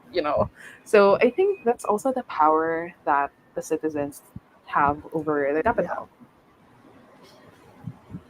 I guess I think it's like Suzanne Collins, in the way that she wrote the books, kind of showed that no matter how big and seemingly powerful an institution is, there's like there's is still something that the voice of the people can do, because even like as you mentioned, they had to change things because the people in the capital were sad that the lovers are gonna die, whatever, so they changed things. And then Yeah. even with Ballad, where you saw how they knew that having like the people participating the Yeah. games, they knew that how big of an impact that's gonna give them, and they knew how much power the people had, so they worked Yeah. so hard in making sure that they don't really know what's going on. And we see that in the Hunger Games trilogy, where the people in the capital are in a bubble. So they have no idea what's going on, because the capital knows that if they did know what's going on, there's a high chance that they can overthrow the capital, which is eventually what did happen. But Mm. that's sort of like it took that many years, like 60 plus years, to fully get to that point. And we really see how like there's a power to the people, and it's just a matter of how well the institutions can brainwash people into thinking that they're powerless. Yeah, and that's why Gaul and the whole capital were Mhm. like trying to get the people to watch the Hunger Yeah, Games, and then to get make them people to remember, to make them. like enjoy the Hunger Games, because they know that, I think at the beginning of the book they were talking about how people don't really want to watch children get killed, so they Yeah, kind of have this idea that these children are people that are getting yeah, killed, yeah, that yeah, they're yeah. humans that are getting killed. But when they made it into a spectacle, they kind of think, oh, this is just like TV, it's like This reality is like TV show. this is a literal Yeah, game. so it's okay. They're not really kids and whatever, they're just this entertainment pieces. So super interesting how that turned out. Okay, before we move to the movie versus book, share your personal theory on what Hmm. you think happened to Lucy Gray in the end. I'm trying to remember what my original theory was, but because I actually have read and watched a bunch of like videos and like It like might have influenced your. so I think I might be a little bit influenced. But I think when I first read the book, I was kind of confused at first as to what happened, and then I remembered the song that Lucy Gray shared. I'm like, oh, it's kind of like alluding to that.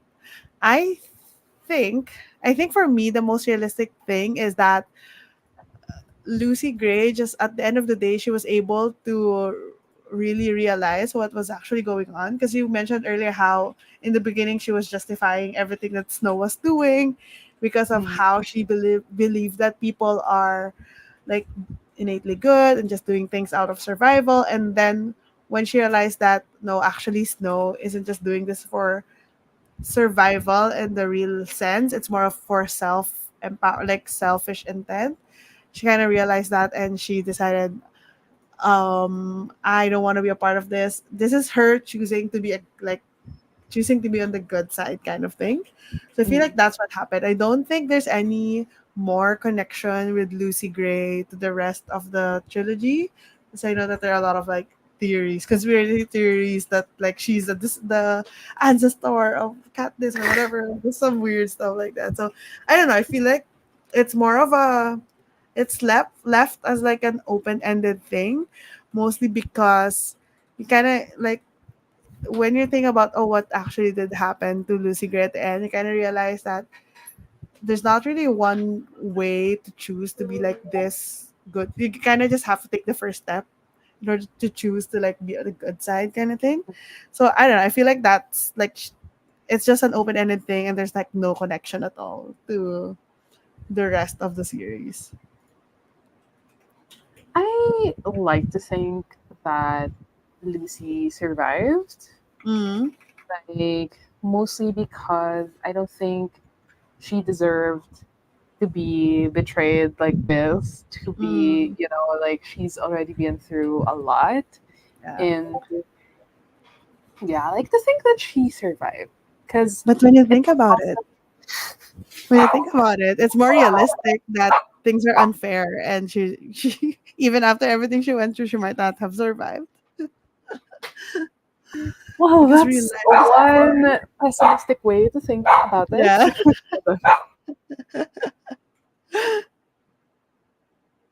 Oh my god, the Was fireworks there are like a firework? so Yeah. yeah, yeah, yeah. As in there's an ongoing one. Poor doggos. You know, I mean, done. Okay, up, up, up. What? Okay. Okay. So I going back. I like to think that I think I'm just projecting what I want to Mm. happen. I mean, respectfully, this is an open-ended book Yeah, that's the anyway. question. So I mean, there's no correct or wrong theory or opinion in this one, but I think it's the hopeful side of me that feels like um, Lucy might have survived because Mm. it was also implied in the book that she is. Hold on, it was in one of the quotes that I I highlighted. Like it was implied that Lucy is a survivor. It wasn't the Mm. exact word that was used, but it was implied that Lucy is a survivor. She does what she can to survive, no Mm. matter how that is. And I like to think that even in her last moments where she planted the snake in the Yeah, scarf thing, like she is capable of like winning this games with yeah. um Snow. So yeah, I like to think that she survived. Maybe this is kind of like a litmus test by Suzanne Collins, where she would know if you're like a glass half full or glass half empty person at the end, like if you think she survived or not. Yeah, like especially when you said that you're more on the now that I think about it, maybe it's unfair. Maybe it's a commentary that life isn't fair. I mean you ain't wrong. Okay. So going to the Mm. movie versus book segment, same questions. What did you like and not like about the film adaptation? I already heard Yeah, this. we had the whole Yeah. debriefing session For after the context, movie. after the movie, we sat down in a cafe and we're like, had our Kindles out, and we're like, Like oh, we're wait, comparing highlights. these are the things that I highlighted and wanted in the book. So, yeah, Yeah, for like we context, it properly was debriefed everything. I think for me, what I like, I guess visually first, I really like the look of Ballad. Like I like the old timey, a little bit dark academia feel to it because the Hunger Games is a lot more advanced, a lot more technologically advanced compared to Ballad, obviously. So there's a lot more of the old time look, and I really like that about the film. I wasn't really imagining it, like when I was reading the books, I think I just focused so much on the character studies that I didn't really have like any image of what everything looked like. So I really was pleasantly surprised by how it was portrayed Mhm. in the movie, in the film. I like the actor who played Snow. I like Tom Blythe. Obviously. But I think, I think one of the things that the film did well is spacing.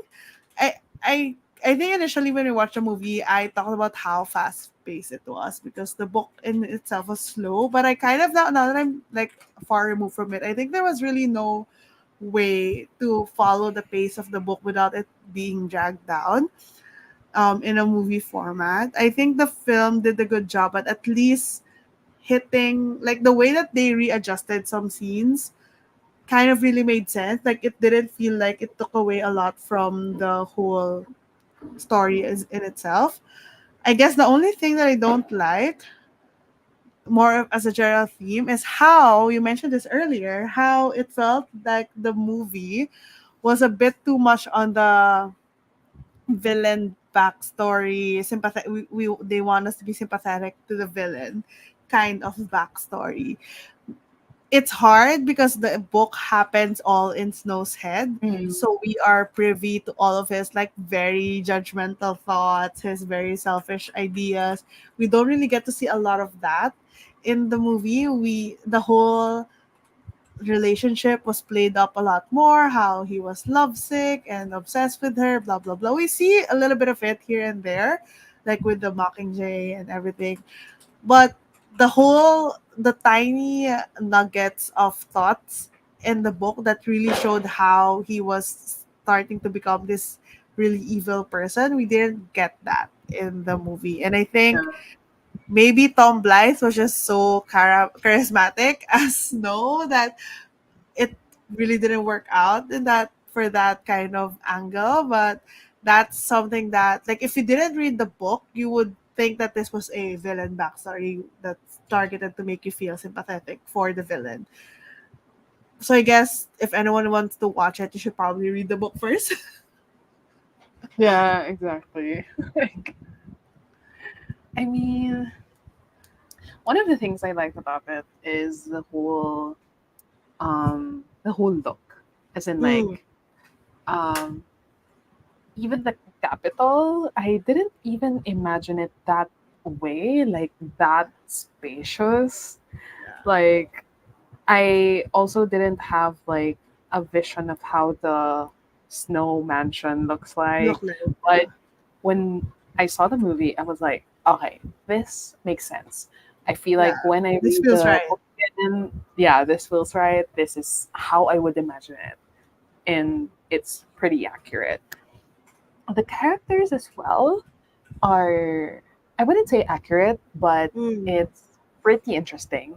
Like we talked about this before, where I didn't imagine Gaul mm. as someone like what's her name, Viola Davis. Stella Davis. I imagined Gaul as this like the one that Edna from The Kind of Incredibles is in like that District teeny 13. tiny Kind of woman. feels like District 13. What's her name?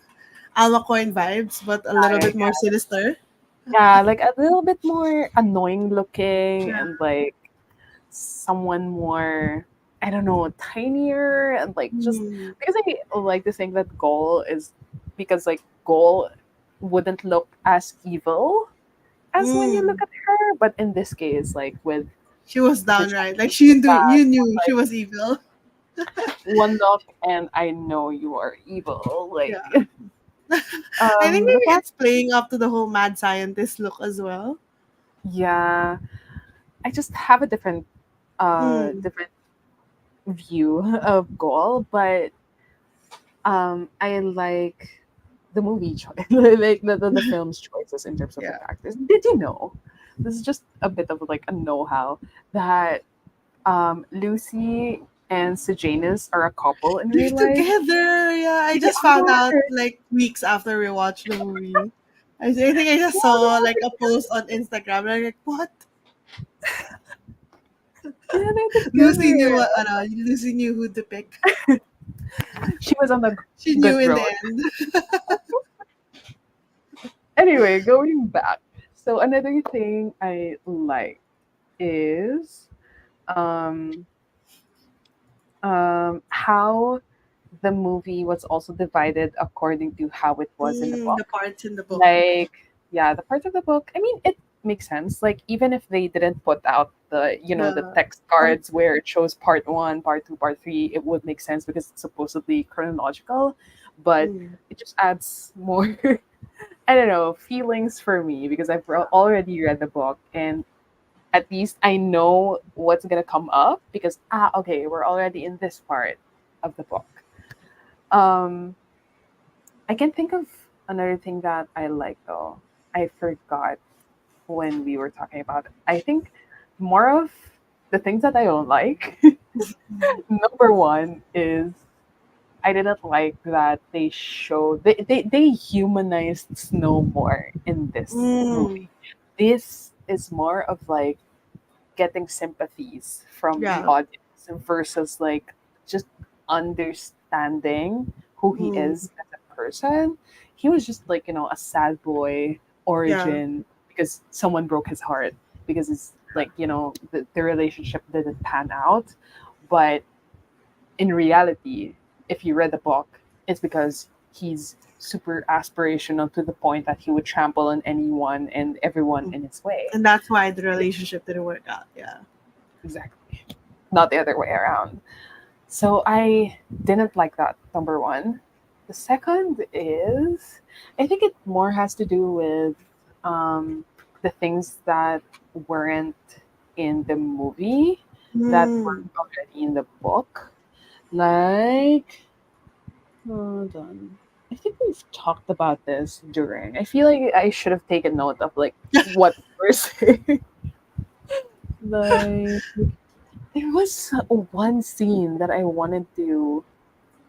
Um, I'm trying to like I know I think I know what you're talking about. I'm trying to remember. Like ah, I know that I think um, it was the way that it didn't show Snow as a hopeless romantic in the film, because in the book mm, it he was was, shown yeah. more that he had more affection, not love, he had more affection towards Lucy, where like when they first kissed, I highlighted that, where like someone noticed, like, he, that person said like, oh, that was some goodbye, and then like Snow was like thinking about, like, he was still giddy about it, he was still thinking Yeah. about the kiss even when he went home.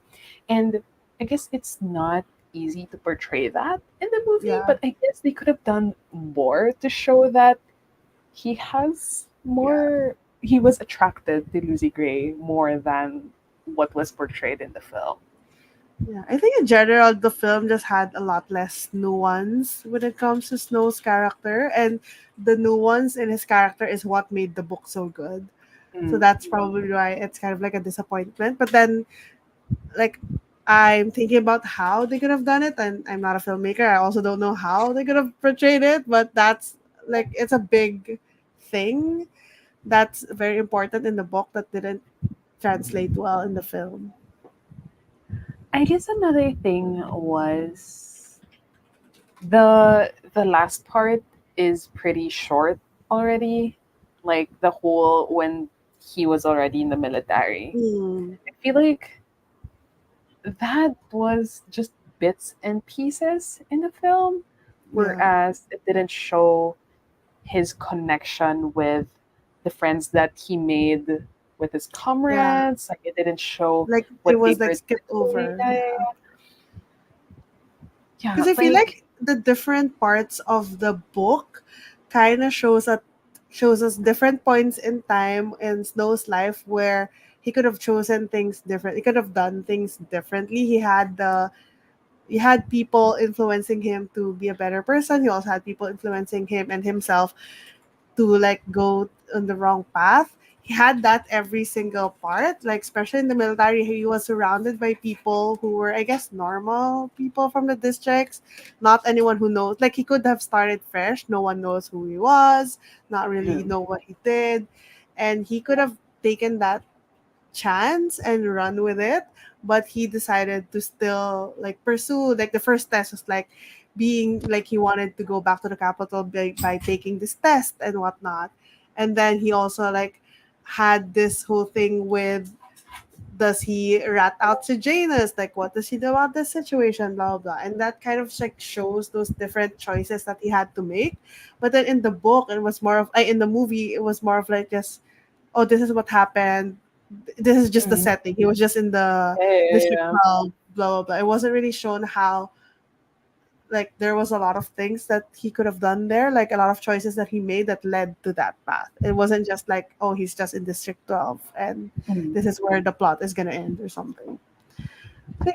I I guess it's realized that I just kind of answered the second to next the version. last question, because the second to the last question is like, what are the things that you wished were in the film Mm. that were in the book? But before that, what were the most hard hitting moments for you in the film? Oh wait, I remember I kind of almost cried in the movie, but I'm trying to remember when. Wait, I'm trying to think. I know that I wait. What part was it? Do you have an answer to this? I can't remember where.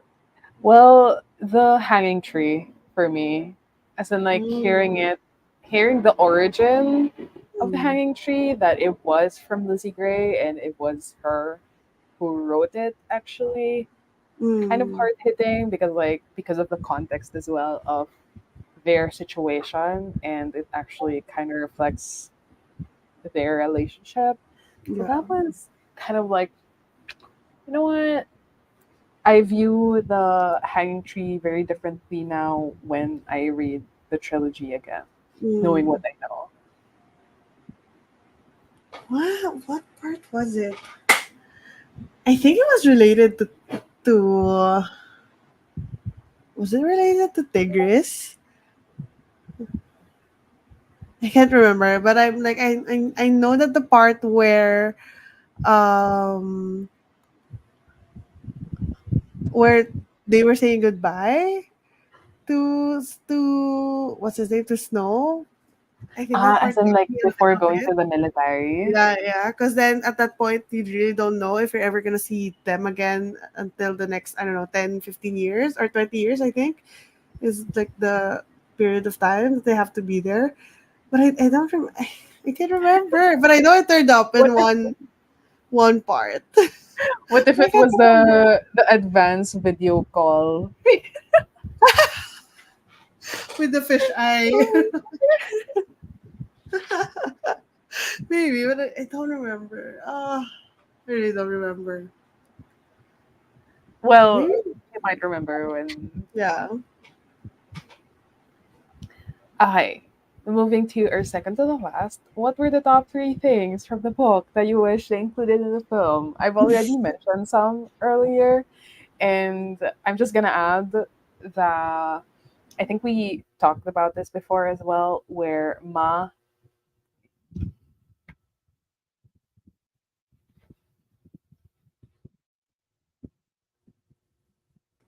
hold on. I don't know Hello. what happened. The internet suddenly. Okay, Okay. so going back, I know we've already talked about this, but Hmm.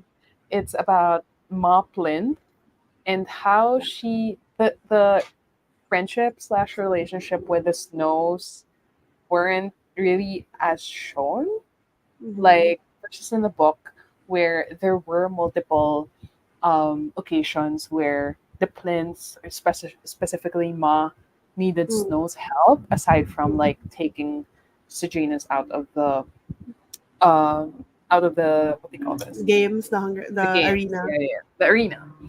And it just didn't show, like, I feel like the book did it so well because, like, the friendship between Sejanus and Snow made sense versus in the Mm. film where it feels like, So oh, random. Like, why is he probably just friends with him? classmates. Yeah, they're Yeah. classmates, whatever, whatever. Like, it doesn't show a tighter connection wherein, like, Ma is actually sending Snow some gifts. Ma is actually visiting the Snows, Yeah. etc. So I think that's one thing that I wish were added in the film. I think for me, I mean, the general thing is that, more of like the thoughts that Snow had wasn't really shown in the film, but specifically, I wanted to see, like, I think Snow is such a judgmental person, but we didn't really see that in the film at Mhm. all. But in the book, every single time somebody does something, he judges them like really hard. Like he thinks that, oh, he's just doing that because he wants to kiss ass to this blah blah. Oh, he's just doing that because he wants to flaunt his money blah blah. This person thinks he's so pretty or whatever, but he actually looks as ugly as whatever. He's such a judgmental person. Like the way that he views other people, he always goes straight into their most, I guess, ugliest, um, like their ugliest parts of their personality and whatever. Yeah, And yeah, he yeah. like, goes straight into that because it kind of shows how he views people as everyone is just bad. Everyone is Out just for ugly. themselves, Everyone is just whatever. down, like beneath him, whatever. So it's justified. What I'm doing is justified. So it kind of, like he's such a judgmental person, but we didn't really see that at all in the film. Like I don't remember a single point in time where he showed that he was that kind of person. Yeah, not even like a side eye or like, Yeah, not even like parang a look of disgust. I mean, yeah, obviously, we can chalk it up to he's so good at putting on this facade, Yeah, yeah, yeah. Yeah, so I guess it makes sense that we didn't notice it. But then if you're just watching the movie, how are you gonna know? Yeah, yeah, yeah. It's There not. has to be something. Like even when maybe when everyone is out of the like nobody's seeing him, maybe he makes like a face of disgust or whatever, but we don't see that at all. What else? Like, Yeah, we mentioned earlier how the relationships with like military and everyone kind of glossed over. I feel like that's pretty important as well. Thinking more in the games part, was there something in the games that I well, wanted to the see? amphitheater, it wasn't what we imagined. It was bigger in our heads. Yeah, it was. It was. What else? Well, I think the whole thing with Lucy in the Hunger Games, where she felt like I know that she wasn't like the strongest tribute, or but Ah, it yeah, yeah, felt yeah. like she had no Yeah, yeah, yeah, yeah. agency in anything. Like it felt like everything that she managed to do was by luck or because Because Snow of snow. Yeah, intervened. yeah, But I remember in the book that it was such a pivotal thing for her because she had to make choices that she normally wouldn't make because she had to survive. But it felt like in the film, everything was just very passive on her end. yeah. Mm, And but in the book, she was pretty much like she was actively trying to survive, and it kind of yeah. speaks to how you mentioned earlier that she's a fighter, she's a survivor, she will do whatever it takes, even though it's not in her nature to do like evil things or whatever, but she will do it because she needs to survive. We didn't see that at all in the games. It kind of Yeah, like she just seemed Snow saving weak. her all the time. She was Yeah. weak. Like there's no, it's not just in the book she was portrayed as weak, but then we find out she actually wasn't. But in the Mm, movie, she was portrayed as weak, and then she was shown as weak in the games. like even with the tiny choices in the film, like the compact. Remember the compact and the Mm, poison, where in the film, Snow had to like really imply yeah, to use poison, where in the book, like it was just Snow handing over the compact, and like it was just more subtle yeah, implication in the book versus in the movie. It's like I think the difference is that it shows in the book that they could think alike yeah. and they could connect in that way, That makes sense. wherein Snow could say it in super few Like, words and she and would Lucy would understand. get it. Yeah. But in the film, it's like Snow is the one who's like, I don't know, just Like spoon pushing. feeding everything to her, but then it wasn't the case in the book. So yeah. Because there were cases where, like in the books, where it there were some ideas by Lucy, like Mm, um was it Lucy's idea to ask for a guitar? yeah, But it I think was. It was. was it implied It in the was. film that it was It her was who asked? mentioned in the film. I think because the whole part where they were mentoring before the actual games was super short in the film, but then it was mentioned after the bombing of the arena, where she mentioned like um something about like when she mentioned that you should actually start to think that I can win, she mentioned Mm, that maybe you could get me a guitar so I can do something like that. mm, It was mentioned, but it's kind of like it didn't hit as hard because the part where the mentorship section is actually super short and super rush. So you didn't get the whole thing where she was very reluctant because she didn't want to perform like a puppet at first. And then the bombing happened and she realized that she wanted to survive and mm. whatnot. And then that's when she changed her mind. Okay, get me a guitar and whatever. Yeah. Just generally in the film, she seemed weaker Hmm. and looked weaker. It's Yeah. just in the book, she was a survivor. She was like, what do you call this? Resourceful, etc. Like, I just didn't get that same level of attention in Yeah. film. Because where was the girl in the beginning of the movie who shoved like a snake in the Right? dress of the mayor's daughter? Like, where was that girl during It just the made her look after insane. games? Yeah. Versus like versus like just doing what I can to survive. What else? Trying to yeah. I think the things that we're pointing out, it's like such small details, but the whole ballad book, I think it's so good because of those small details. So I guess it makes sense that we would look for it in the film. You know what? Um was Lucy's ex-boyfriend. I think that Mm, whole thing with like Lucy's family yeah. wasn't I think even with the I boyfriend, skipped it. the Yeah. ex-boyfriend, like he wasn't shown as much. Like Yeah, I think it was because just the I think part. because I feel like if he was there and it was like a chance for Snow to show that he was jealous, just to like Mm, add more spice that Snow actually likes Lucy that mm, way because he seemed jealous or like side yeah. eyeing the ex boyfriend, whatever. I think really just the last part, the military part of the film, the peacekeeping part, was just so rushed in the Yeah, movie. it Where in was. like the book itself, I guess it's kind of It's weird like because the book one doesn't third. operate.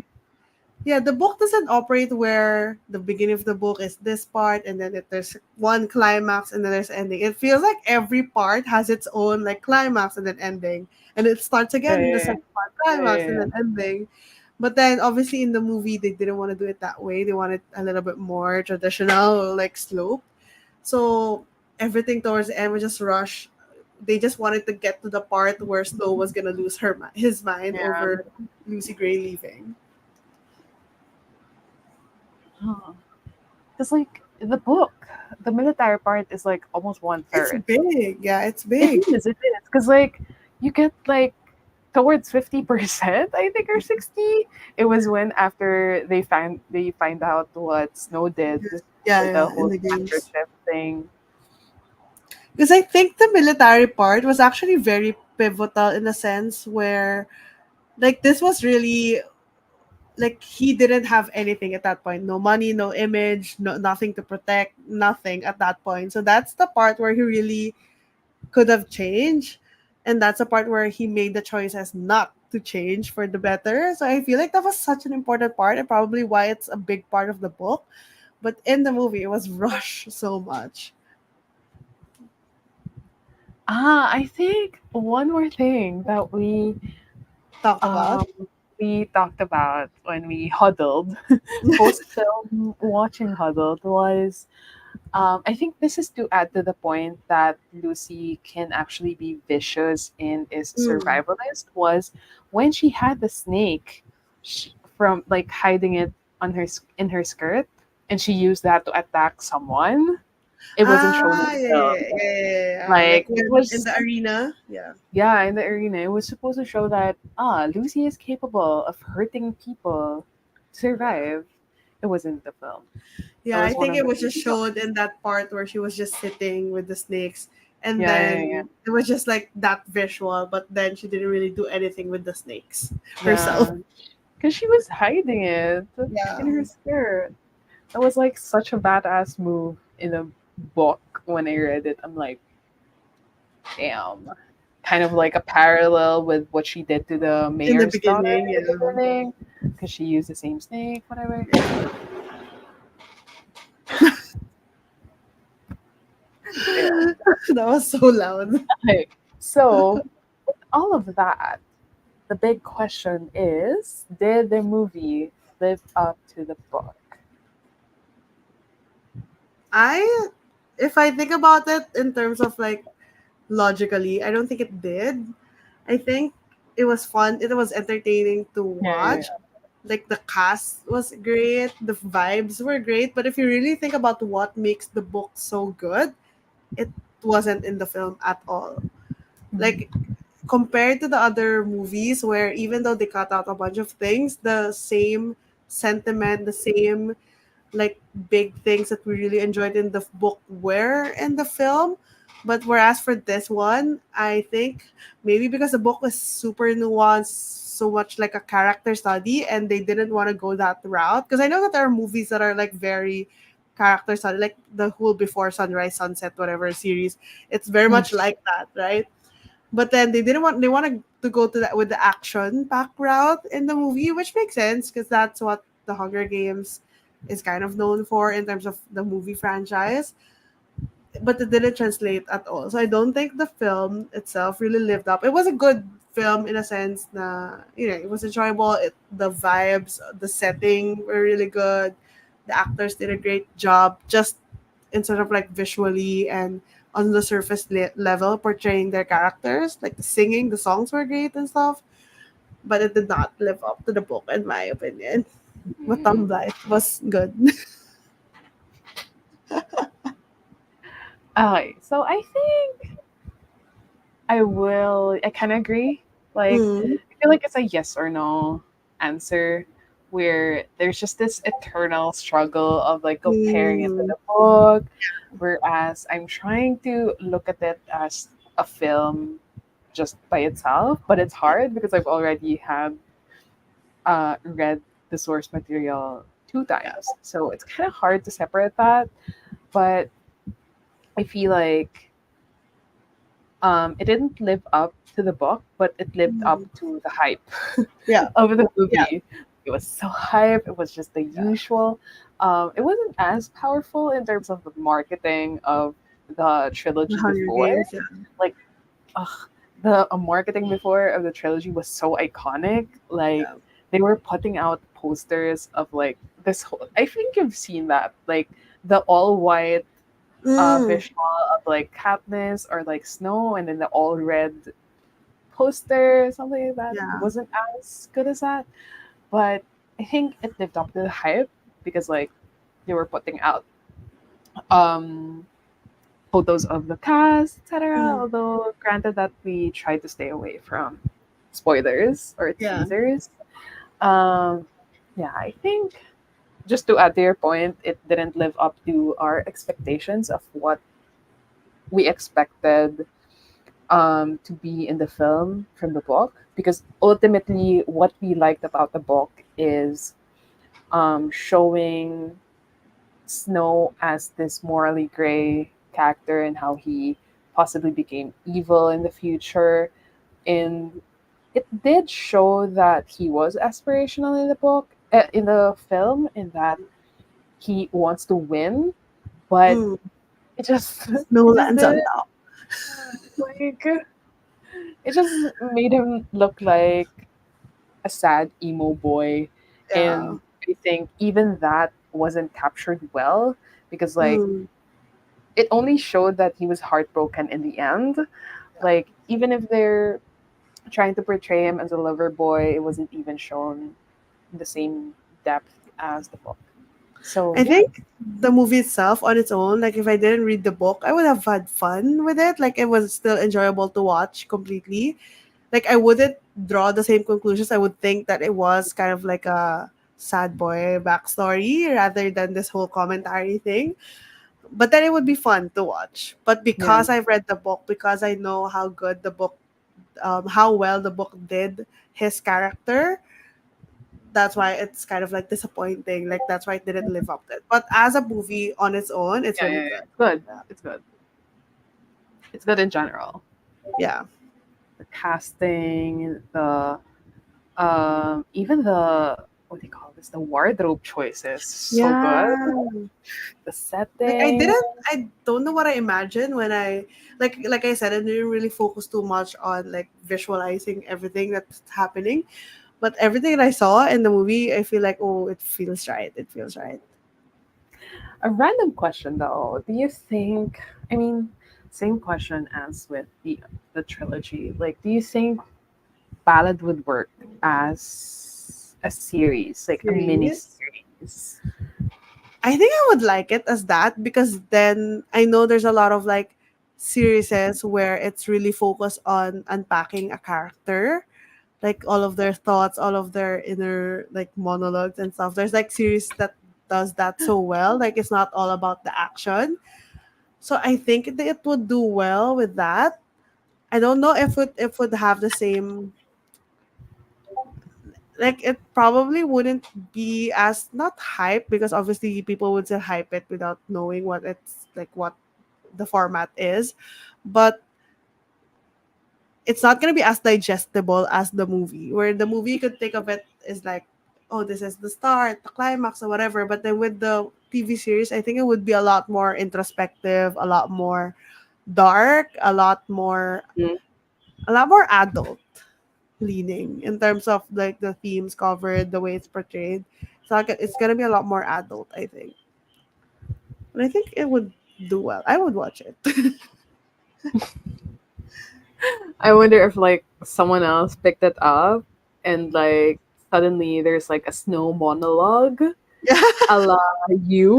like So, he's drinking something and then there's like a narration of his thoughts. I feel like it's so hard to do that now. If it's like an internal monologue, there's like no.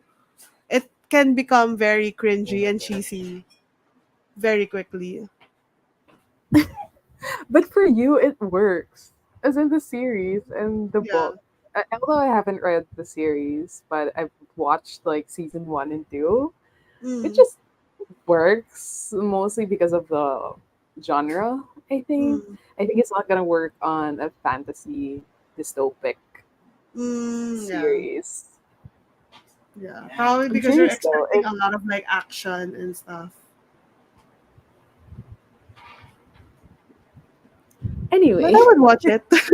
I would watch it. of course. If it's the same cast, just Yes. more Definitely. in depth, just more in Yeah. depth look of the book. Okay, so no other questions. We are gonna wrap up the live stream. And the whole read Uh, along. yeah, I know. So this has been a ride. It's like It's been a the ride. read along has been Yeah. going on since summer, I believe, Yeah. if I remember correctly. Um, of course, we wish we could have done more for the read along, but of course, situations and different things happened along the way this year. But we are truly grateful to everyone who has watched the live shows, Join the um, reading sprint. joined the reading sprints when we were reading it. Watch the Um, movies with us. um, super grateful. We wish and kind of plan to do more read-alongs in the future. Just a matter of when and what Yeah. book. What? Yeah. And we've already talked about this before. I feel like it needs to be not a A long series. series. Yeah. I Like, think if anything, I really enjoyed how we kind of dive really deep into every single book, because whenever we do things like this, where we film our wrap ups, we film our reactions to book, we don't really get a lot of chance to like talk to it with someone, like yeah, the in back those and like forth. videos. We're just Yeah, like thinking about it and then just saying what we think, but then we don't really get the chance to hear, okay, what if like nobody questions our thoughts in that sense. So it's fun to like bounce back ideas, thoughts, theories, whatever with someone. And I think that's kind of like the, I guess, the joy of buddy reading a book with someone, whether it's for a read along or something public or just you with a friend. We actually kind of did this with Green Bone Saga as well, where we just chatted on Telegram, like our thoughts and stuff. So I think it's, if we were gonna take away anything from this book, from this like whole read along, one, it's that the Hunger Games is a really good, coming from someone who was new to the series.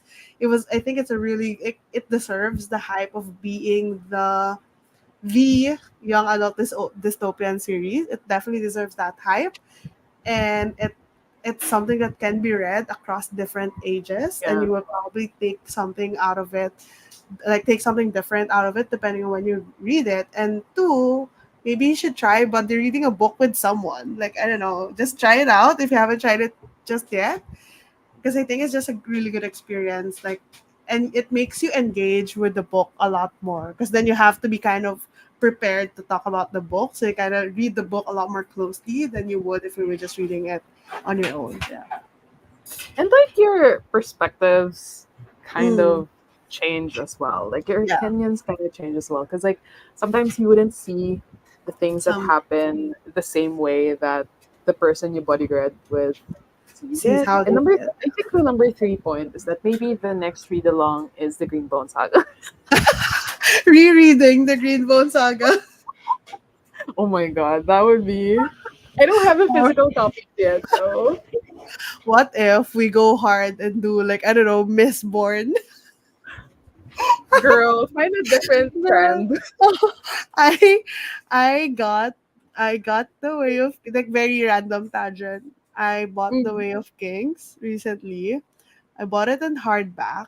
So my sisters came, like, visited me from the States. So I bought it in the US and then they brought it back for me. And Mm. it was so funny because they had to take it out of their bags and carry it as if they were gonna read it on the plane because it's more than 1 kilogram. I think it's like Yeah, yeah, yeah. 1.5 It's so big. kilograms. Oh my It is a god. brick. It's a tome. Like, it was just so funny that they had to pretend that they were gonna read it so it doesn't get Like like that's an weighed. added. Yeah, like they were just That's less carrying a it. Like, kilogram on your. but it's so heavy. I think It it's is over there. It's so heavy. because of the like almost 1,000 pages. Well, if it's a hardback, I think it's gonna be around nine It's hundred like or a one. thousand. It's 1 kilogram. It's 900, so almost 1,000 pages. I think like nine Yeah, hundred ninety something. Yeah. because with a paperback, it's like 1 Mm, 1,200 pages. yeah. I It's so would heavy. never do a read along Oh of my god. no, no I thanks. I can. The would. pressure. The pressure is too much. I feel like I need an entire year Because just to read one I mean, book. I did it with I did it with With Brad. I think Brad, yeah, I I did a know. live show. It was Yeah, how years long? ago, but How long did you read that for? Because I think that was actually the first. Like, I watched that live show. I'm pretty sure. Like, I watched it for a bit, and then I ducked out when you started the spoilery parts. yeah, yeah, yeah. Yeah, so I how think I long did read you it read that for book? Like a month? wait, More than. I tracked it on I think if my tracking on Goodreads is accurate, gotta check it.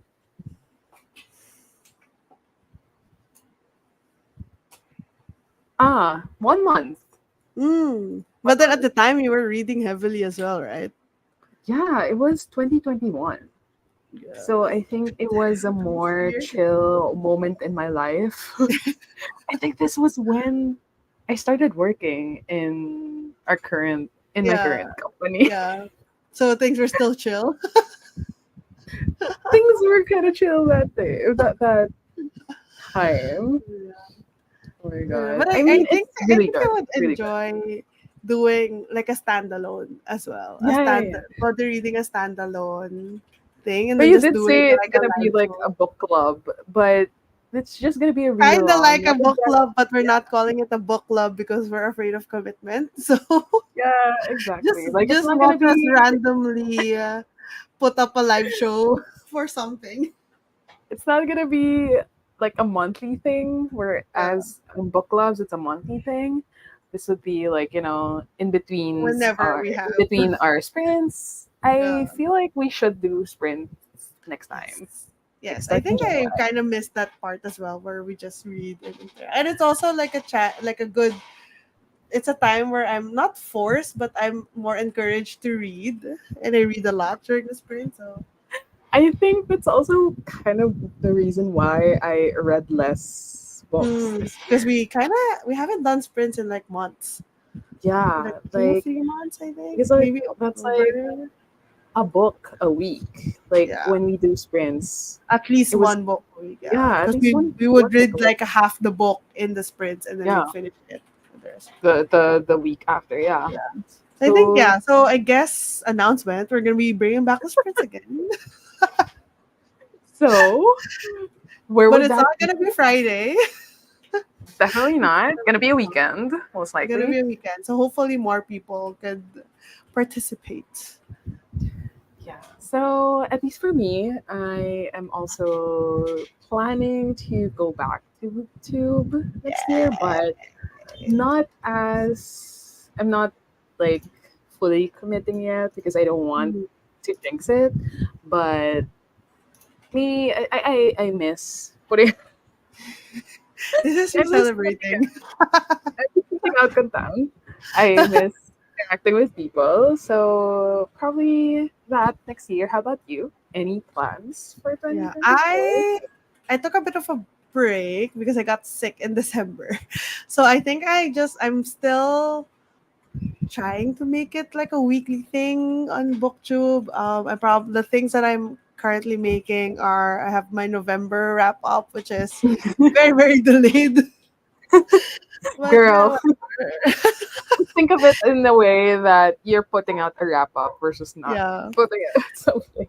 Yeah, I think one of my goals when I came back to booktube this year was to have a wrap up for all the books that I read because I wanna remember, like, I don't really write a lot of reviews on even on Stargraph just because I find it easier to just talk about it. So I wanted to have some sort of record of my thoughts of every single book that I read, and that's through wrap ups.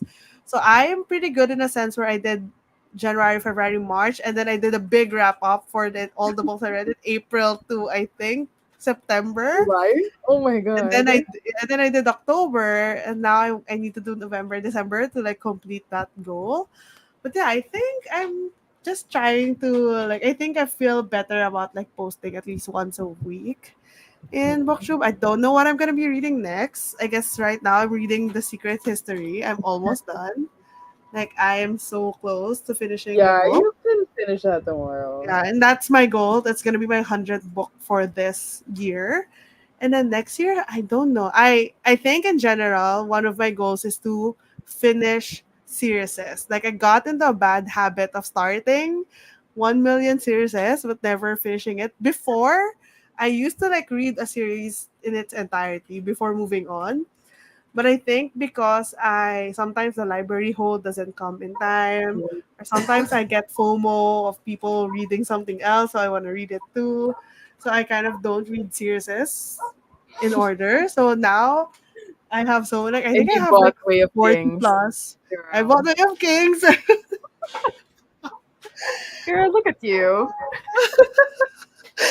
But I I am gonna encourage like I think though I wanna make it the point to at least finish one series every month. at the Like it doesn't time. matter if it's like a small Mm, like maybe like a 3 book series, a duology, but I wanna finish one every month. Like I wanna prioritize one series every month oh my because it's god. getting out of hand. And I'm the type of person who where I feel like I need to reread the first book Yeah, yeah, yeah. if it's been a Same. long time.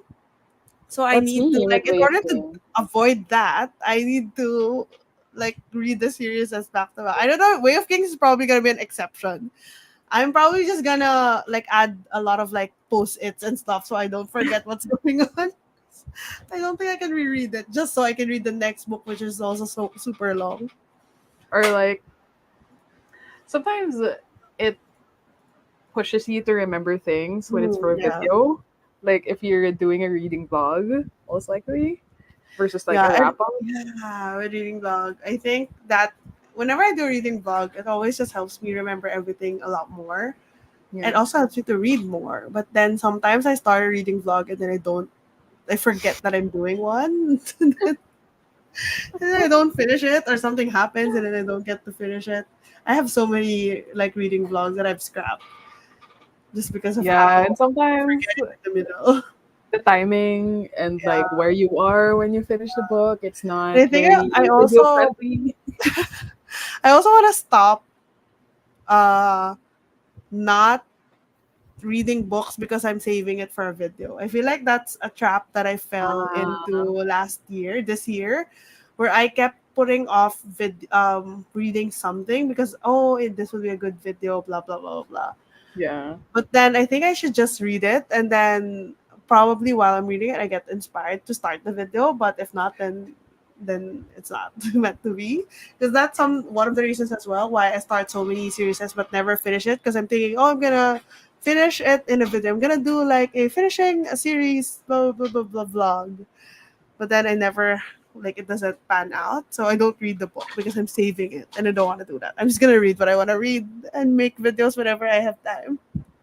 That's kind of me right now because with the books that we bought during You don't want our to read it exchange, because you want to do a I video I haven't opened it yet because because you want to do a haul I didn't start the intro yet, so I can't post a photo of of them it on together because Instagram. I don't have the video out yet. So Yeah, those kinds of things, it's super understandable. I totally get it, but I guess yeah. it's just our way of Procrastinating. yeah, procrastinating and Like thinking of the book that you got that the book that you gifted to me with the video that's probably coming out at some point in the future. I don't know when. Hopefully sometime soon. The book that I got for that, like I want to read it so bad, but but I'm putting it in that video as like I'm doing that part of the video and then reading it like in one video. ah, So now I can't like read it because I have to do the vlog for it. So I'm the dilemma. yeah, but booktube is fun. It's fun. It just needs to be a lot more disciplined and forgiving of And you need myself. time. You need Yeah, time, yeah. girl, which And I the thing don't is just it takes so much have. time. The thing is, I can't put out booktube videos recently because I haven't been reading. Mm. So, what content do I put out if I didn't have a chance to read. So, Yeah, because I but I'll also try to change that yes, next I'm year. looking forward to your booktube comeback. It's just 2023 has been like a weird year in I think general. it's because it's the first year where everything is back to Going back to normal. normal. Yeah, where people are like the level of busyness in terms of like work and social life is back to the normal.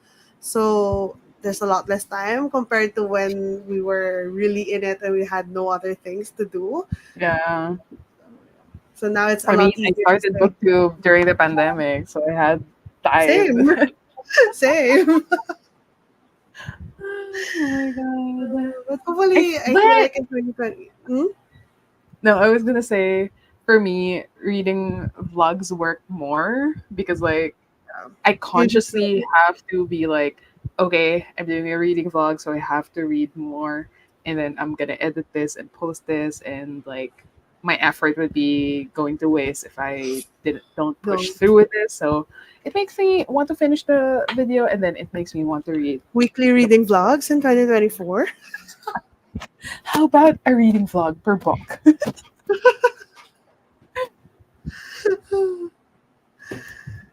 Oh my Gosh. god. So anyway, We got super going sidetracked, but going back to the topic at hand, so we most likely will be doing a reading sprint. So it's gonna be either in Pam's yeah. channel, since I did the live show this time, but we're gonna talk about it offline and Mm-hmm. see when we can do this friends because we both miss it. I miss it so much. It is just Yeah, sitting I down think and we recording. could even do it like first Saturday of next of like January. Could we? No.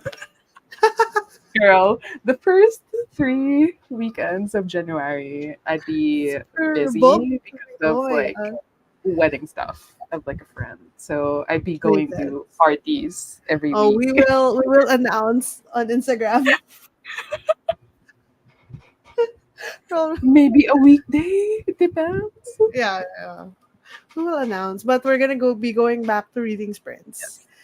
next year, which we both We'll miss. just play it by ear. So we just have Yes. to do a reading sprint in January. At least that's our goal. We have Yeah. to do at least 1 or 2 sprints for Yes. January. So that's our goal. And we're gonna have to stick to that because this is live. So thank you to everyone again who joined us in the read along and the ones who will tune in after this is posted. If Pam, do you have any other things to say about the read Well, along? And yeah, I think it was. I think this is something I really want to do again in the future for something else. Hopefully by that time we can do things a bit. We could do a bit more. Like maybe if we do like just a shorter series or just one thing, or maybe not do the whole book and movie thing. Yeah, like we were very ambitious, but it was fun, and we can't wait to do it again with a different series. I don't know what it. If you have suggestions, let us know. Maybe something we please, both haven't read not would be good as yeah, well. not something in so long. Maybe not a Yeah, Sarah J. Maas book series. House of Sky and what was it? Crescent City, whatever. No, not Cassandra Clare, or not series that are that long. But we'll play it by ear. I had so much fun with the read along though, especially it's coming from someone who has read and adored the Hunger Games Mhm. series for years. It's refreshing to see the perspective of someone who is reading it for the first time. So Yeah, it's an experience. It's an experience to say the least. yeah. I guess that's it. Thank you everyone for joining us, and we shall see you whenever we go live again We'll for see a you next reading time. sprint. Bye everyone. Bye. Happy holidays. Enjoy the rest of your holidays.